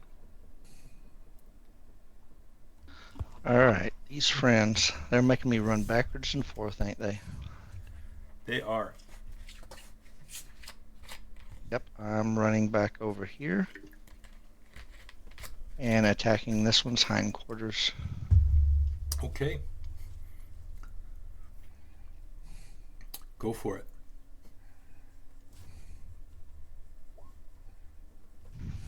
The 15 misses.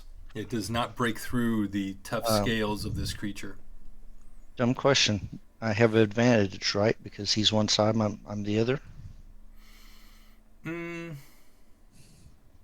Yeah, I'll give that to you. So yeah, the 23 hits. So you did 9 points of damage. Okay. Yeah. I would say even he was close enough to try to attack Jinx, so Jinx is close enough to reach down and attack him. So we will accept that. All right. So you hit. Is that it? That's it. Hopefully I got his attention. Okay. The shambling mound is gone. So Spot, your turn.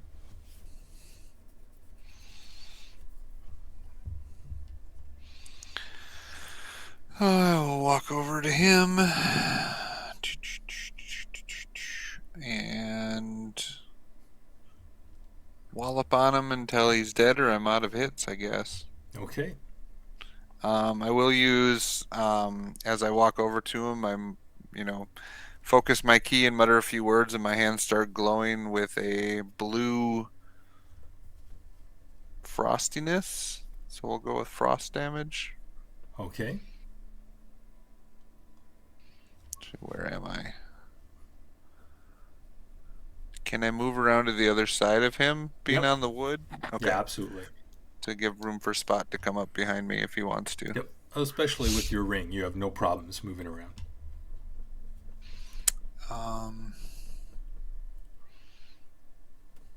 So these are all normal attacks for now. 19 for... Yep, that hits. Okay. Does the ice seem to be doing It does. decent damage? It seems to do the full level of damage you would expect. Okay. 2 normal attacks, and then how's he looking so far? Yeah, you have broken through his scaled carapace and his he is bleeding out of all the wounds. Does a 12 hit? It does not. Okay, so that one's missed. So then the last one with the flurry. That'll be a 16. 16 does not break through the scales. Okay. Oh shit, I should have tried to stun on one. Oh well, I forgot. It's my bad. It's all right. Okay. Jinx will kill everything. Go ahead, Jinx. Well, my concentration spell is like a creature that died. So, am I supposed to kill this guy? I don't think it works that way. I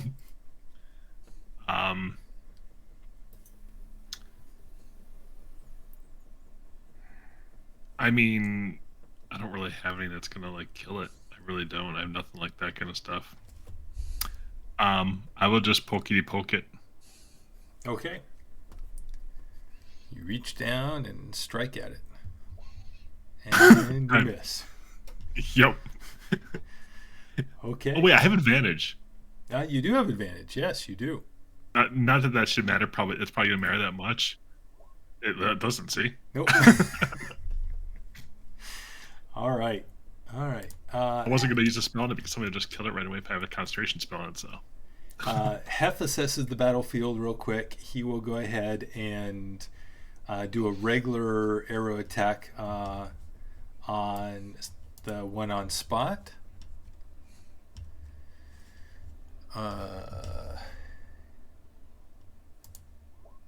And that misses, so he'll try a second arrow, and that hits, and does and just gets it right through the throat, and it goes down to the ground. Smock, your turn.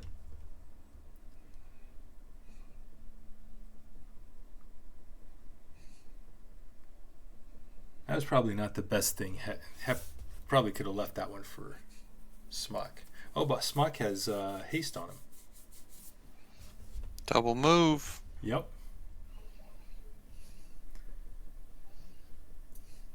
And ignore all rough terrain. Sweet. Okay. And so here we go. Advantage or not? Probably. Yes. No, you have advantage. It is being harried from multiple sides. 14. Yeah, you strike it, and it gushes blood out of the gash. And 17 to hit. 17 misses. Okay. We will attack for the haste time. 20 to hit. 20 hits. 15 damage, and I will smite. Unless it's dead. It's dead. Okay. Yep. So if I say I'm smiting, if it dies, does it burn I'm my not smite? No, I'm not going to worry about it. Okay. The way that I mean, rules is written, I think you're supposed to, but as far as I'm concerned, you're well trained enough to know when the blow is striking, whether or not it needs that boost. I was gonna say, I think with smite you call it after you hit anyways. So if you hit, you'd know it dies, and you wouldn't have to use it. True. Okay. All right. And with that, all the creatures are dead.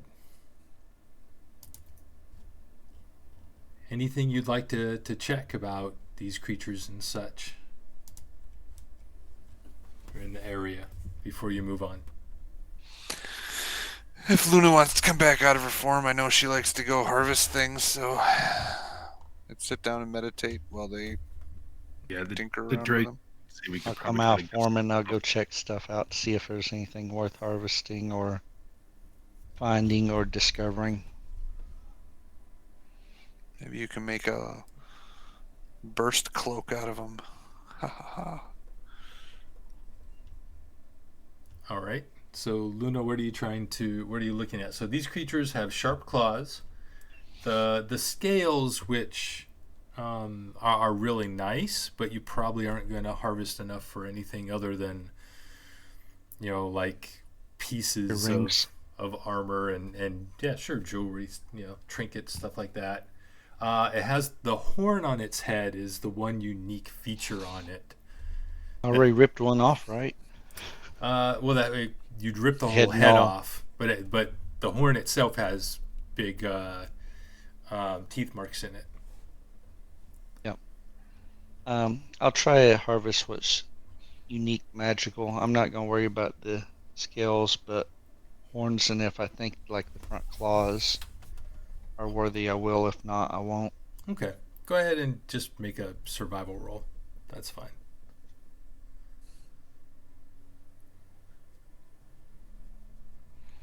And switching over normal. Yeah.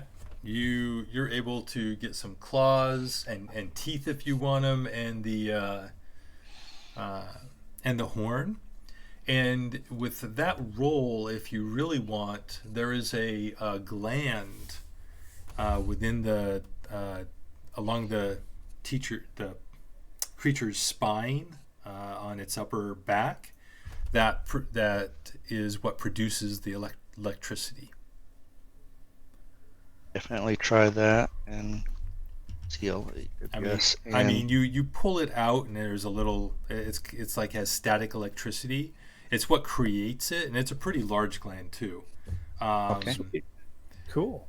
But And what's it's not something you could use to create electricity, but maybe it could be used to do something unique and interesting with by somebody able to craft magic items. Yep. You could maybe make a holy hand grenade of Antioch. all right? Commission it. And what was these creatures called? These are blue spawn ambushers. Wow, never heard of that one. No, That's awesome. all of these are from a third-party release for Dragon Spawn. Neat. And since there's 3 of them, do I get 3 horns and 3 glands, or 1 or 2? No, I would say. I mean, you guys did a lot of damage to them, like when you're fighting. I'm just going to assume with that roll that you get 1 gland, definitely no more than 1 gland, Okay. and 1 horn, Sounds good. and some claws and teeth, and you can have almost as many claws and teeth as you want, Okay. So there's 4 or 5 and claws. scales if you want them to do fun stuff.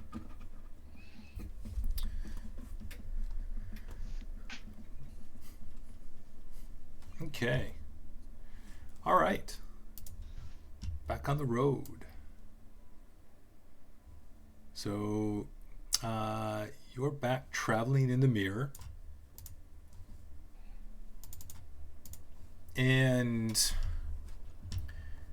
up ahead, you're getting back. You can actually see the ground beginning to rise a little bit. It's still wet. There's still marsh, still a lot of water, but this dry ground is you can tell that you'll be into a drier portion of the ground at some point.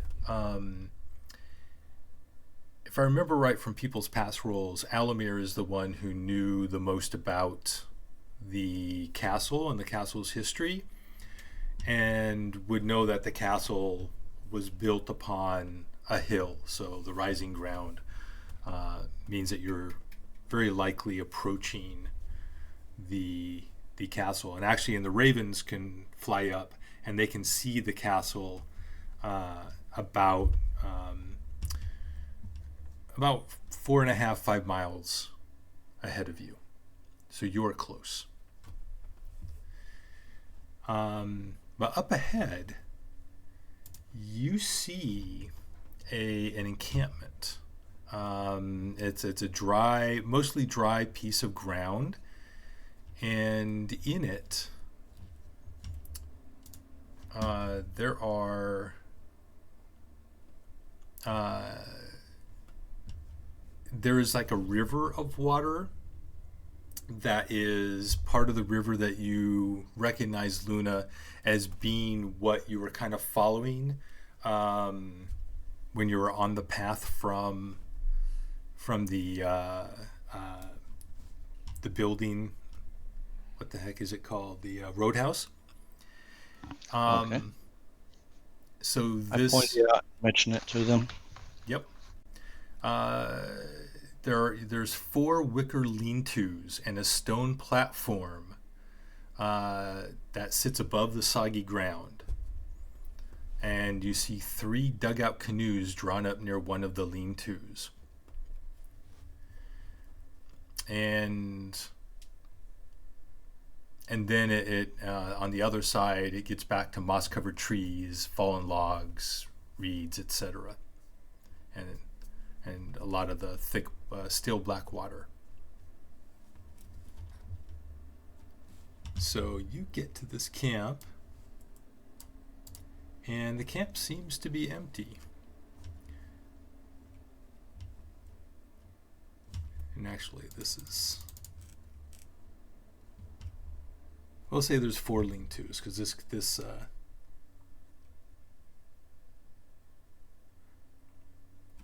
this map has 4 lean-tos. So there's 4 lean-tos. Is there actually three boats as well? Yeah, they're canoes. Those are canoes. And each canoe has 3 paddles, and looks like it's large enough to hold around 5 humans. If you were just putting human bodies in, or humanoid bodies in it, and not worrying about, any equipment. Did you say what time it was again? I'm sorry. No, I didn't. But it would be approximately 2:30 in the afternoon. Okay. So sun is shining. And the sun is out, and in this clearing you can see the sun up above. Here, I'll just going to paste everybody kind of down here. Shouldn't need that. Okay.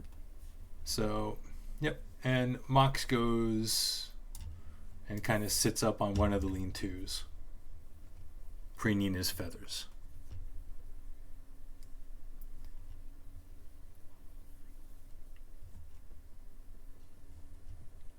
Okay. And the only... Does it, Go ahead. does it look like the camp was recently used? Is there fire? Are they occupied, if you will, lean-tos? Like there's bedrolls laid out, or is it that it's just the lean-to with nothing sort of set up in them? Well, the lean-tos, there's not... So the lean-tos look like they have beds of soft sticks and moss. And yes, there is a fire pit, and it looks like the fire probably was used the previous night. Any other recent patterns of life? You see footprints on the ground Can't, of lizard folk. can't tell anything sooner than last night.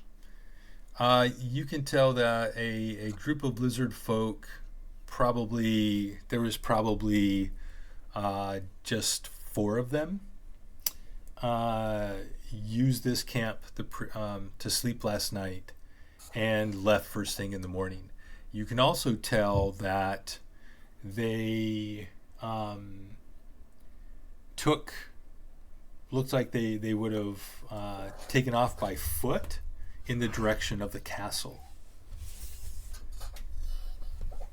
which be up to the upper right. I say we I'm just sorry, upper left. My suggestion is we just head to the castle. Quick search, I agree. We want to take the boat, or This is the pretty end easy? of the stream. It looks like from here on out, because the ground begins to rise a little bit, that having the water deep enough to travel in boats only goes back in the direction of the roadhouse. oh, Do you think we'd want to use those boats ever? Burn the boats. Well, I was just thinking hold the boats, put a hole in them, but let them, because that way they'd start going in there and then they would just sink. The only thing is that would be an alert. It would say there's because right now if they're nobody necessarily, unless they're spying on us right now, knows we're even here. Maybe. I mean, Because if you put a hole in it, then if there is a party coming back or whatever, they're going to know people were here. Yeah. They won't know who. They won't know a lot of stuff. But then you can't we burn need them for sure either. yeah, then you can't burn them. Yeah. No. I thought it's just then release them and just push them. So then weather may have done it. Yeah. Maybe. Yeah. Okay, I agree with that. Okay. And we can go to the castle. Sounds good to me. Double time it to the castle. Speaking of double time, hey, that was good time. It was a good time, wasn't it? All right. So you head out into the marsh, and you are traveling along. There you go. Let's go bring just this up again real quick. And so you guys you travel for about 1.5 miles. The ground is getting less soggy and still wet. and you see a lot more signs of heavy traffic on this trail. And up ahead through the trees, you see a group. You see lizard folk just casually walking along the trail towards you. It's obvious that they see you too. They don't immediately react. You guys are approximately 200 feet apart when you see each other. You probably notice them a little before they notice you. Let's say you notice them when they're like 300 feet out. And there's just, it looks like there's 6 of them. So we're doing like Chewbacca and just traveling casually. Well, yeah, but are we supposed to be making friends with these things?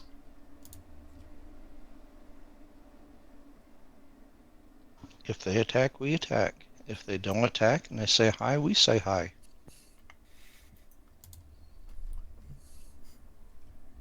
That's how druids feel. I'm not sure. Jinx, what is the red play here? I mean, I have no problem with letting them go. I don't really have a reason to attack them.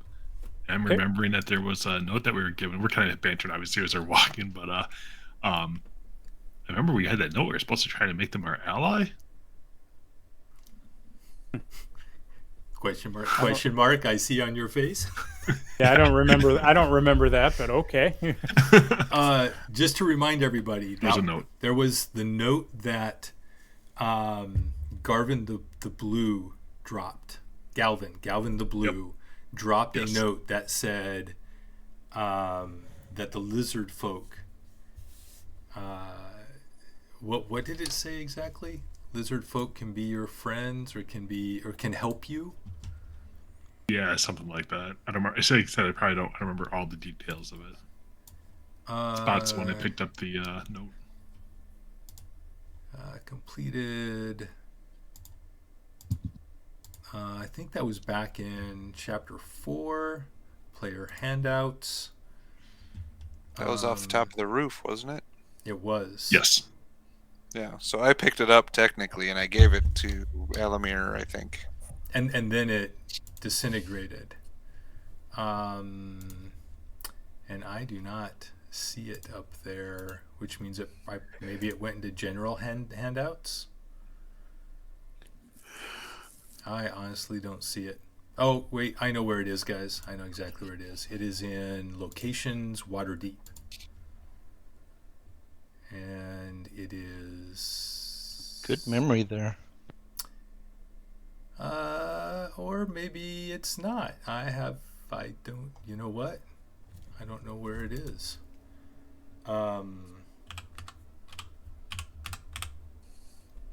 Yeah, that's really bad. All right, sorry about that. Don't know.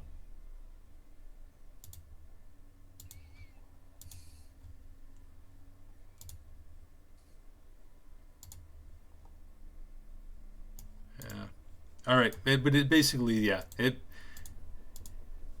in simple forms, it said that the lizard men could be your friends. They could help you. I think it said it could help you. Okay. So what's the plan? They're getting closer. At about 150 feet, they spot you, and they don't seem to react. They just keep walking like they have been. Anybody speak lizard? Lizard folk speak Draconic. I flick out my tongue. They like it. And so does Sophia. Whoa. I say Thank hello God on Draconic. the You video's can lick broken. your own blade, man. Whoa. He'd never get out of bed.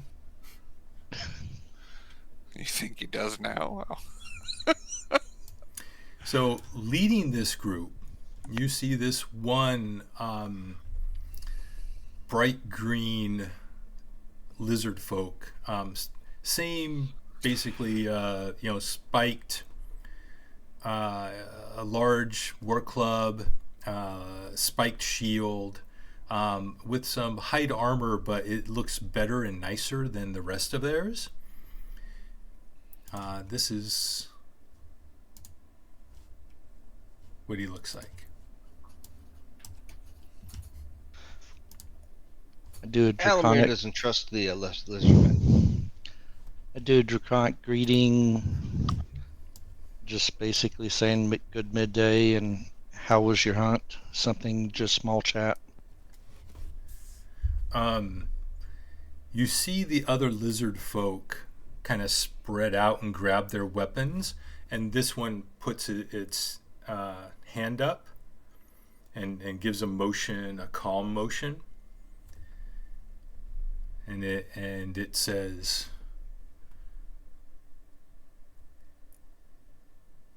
Who are you, and why do you travel to the castle? Are you here to meet with the elf?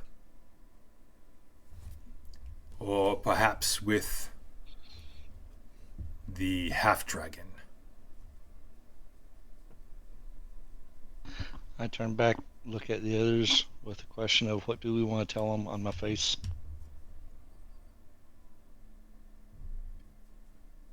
We can't hear you, Slurko. Oh, ask him about the half dragon. See if he'll describe him for us. We have bad blood. With Rasmir, I think his name was. We're curious if this is a half dragon that we know of. Resmer. Rasmir. Resmir. Is that him or another? So what are you gonna say? Yeah, what do you? Is that how you came out with it? I do ask him, who is this half dragon you speak of?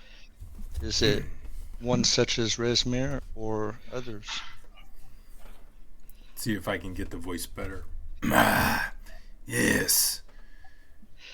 I believe Resmir is the name of the one who leads the dragon kneelers. Okay, then we're on our Do way. you to like go see these him. dragon kneelers? Why do you ask? Just curious. We're a bit tired from taking out the giant evil shell that was farther into the mirror. You have destroyed the great shell. Interesting. It wasn't great. The corruption that had taken it over. It was large in size, was it not? I couldn't put my arms around it now. You're playing an 8 charisma well, man. Yep. I approve. So,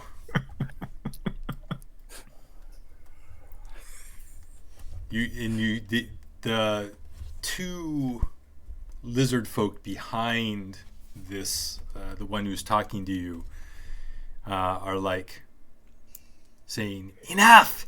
We have our orders. We must kill or capture them. No more talking. Not what. That is not what the elf wants." And the one you've been talking to turns and says, "Calm yourself, brother. There is an opportunity if the right people come." And he turns back to you and says, "I am Snapjaw. And to answer How your many question, of them are there? there are 6 of them. Are they all within about 20 feet of each other? Yes, they are. Guys, we're trying to make friends of them. What the Well, he can't understand me. And And he besides- replies back, "Why 20 feet?" By the way, and besides, he can evade now. Wooga, wooga. You're not supposed to tell him that. I did that when he wasn't here. He can evade fireball, baby. Do it. Hell.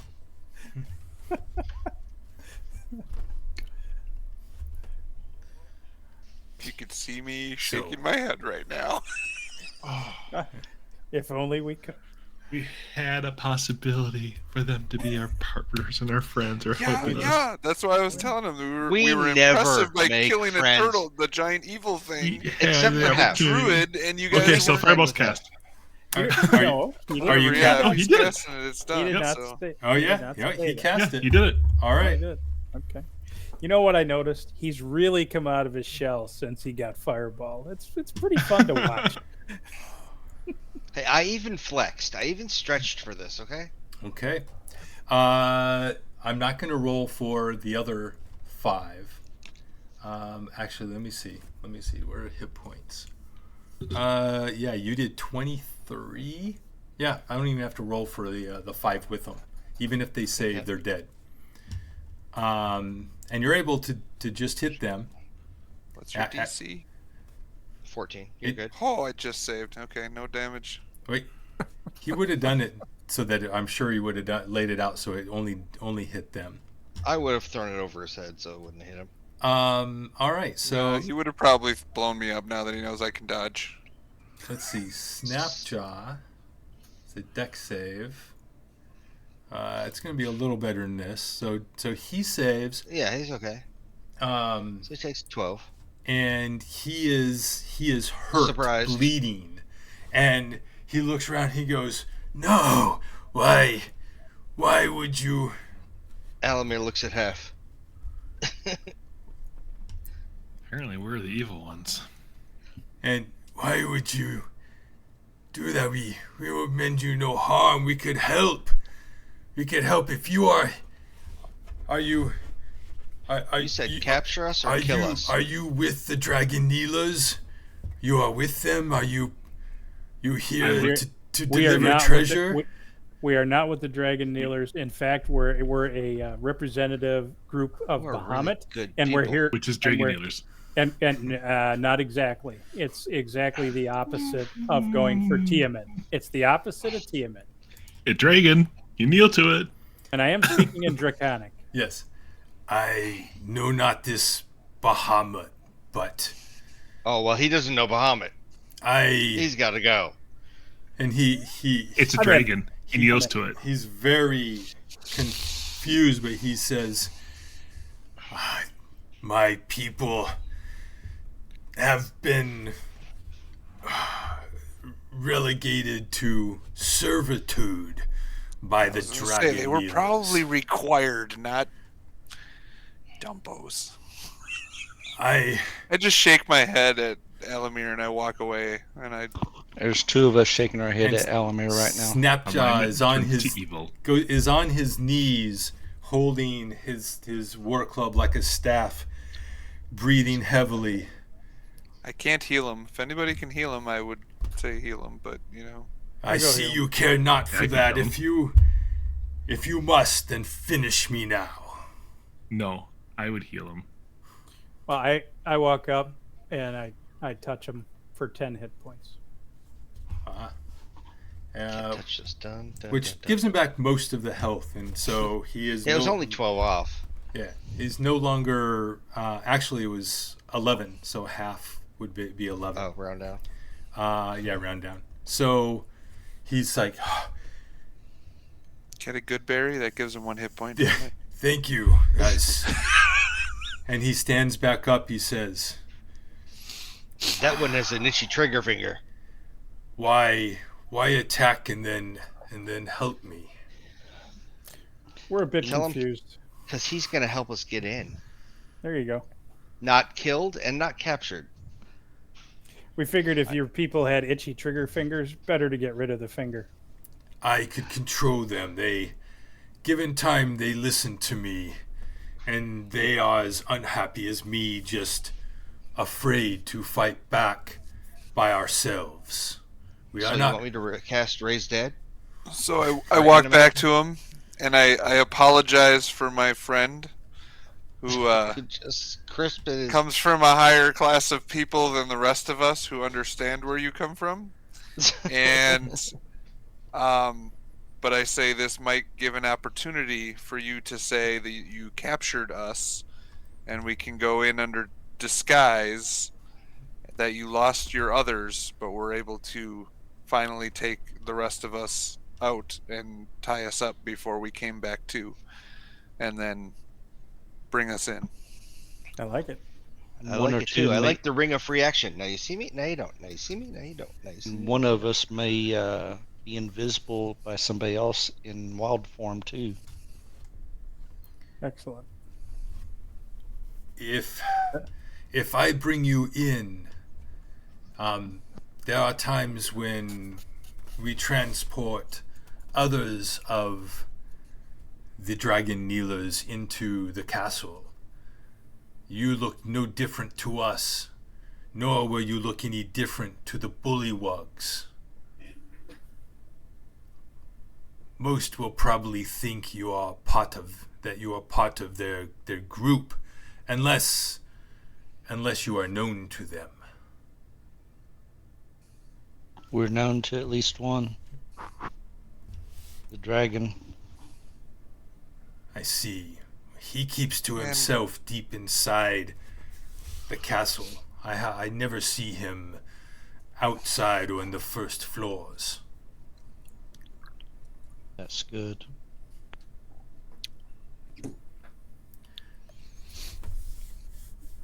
There are many there. Come, let us walk, and we have a ways yet to go, and I shall tell you of what we can encounter, and you can make a decision for yourself how best to continue. You're being awfully good about this. And you see looks down and he grabs some tokens off of the 5 dead creatures, looks back at Alamir and puts them like dog tags tied around one of his straps, and then turns and begins walking towards the castle. Do you follow? Were I those the do. first 5 tokens or 6 tokens attached to them? Yes. Those were they were just like fetishes, little I know. trinkets. I just didn't know if he had others. He has a couple others. They Okay. all had some hanging from him. Okay. Tribal like trinkets and shiny Gotcha. bits of glass and stuff. Understood. I think I would turn to follow, and I'd look at the others, make sure I'm not the only one. But Oh no, Almir wants to go. He's got someone to I'm kill. already right behind him, and I'm pushing Alamir back. In the right. back. Already Alright. cast silence on Alamir as well. And so you begin to follow Snapjaw after mass murdering his companions, and he begins to I don't trust him. lead you. Well, yeah, I wouldn't trust. If I were him, I wouldn't trust us anymore. Dumbass. Begins to lead you towards the castle, and that is where we end tonight's episode. Episode 33. Wow. Fantastic. We 33 episodes in of a approximately 100 episode campaign. So good ways. Not ways even in, gentlemen. halfway in. Third of yeah. the way. Yeah, a third. All right. Thank you, as always, for playing, gentlemen. And thanks to all out there who are watching our adventures. Until next time, may your life be filled with peace, joy, and love. Thank you. Bye.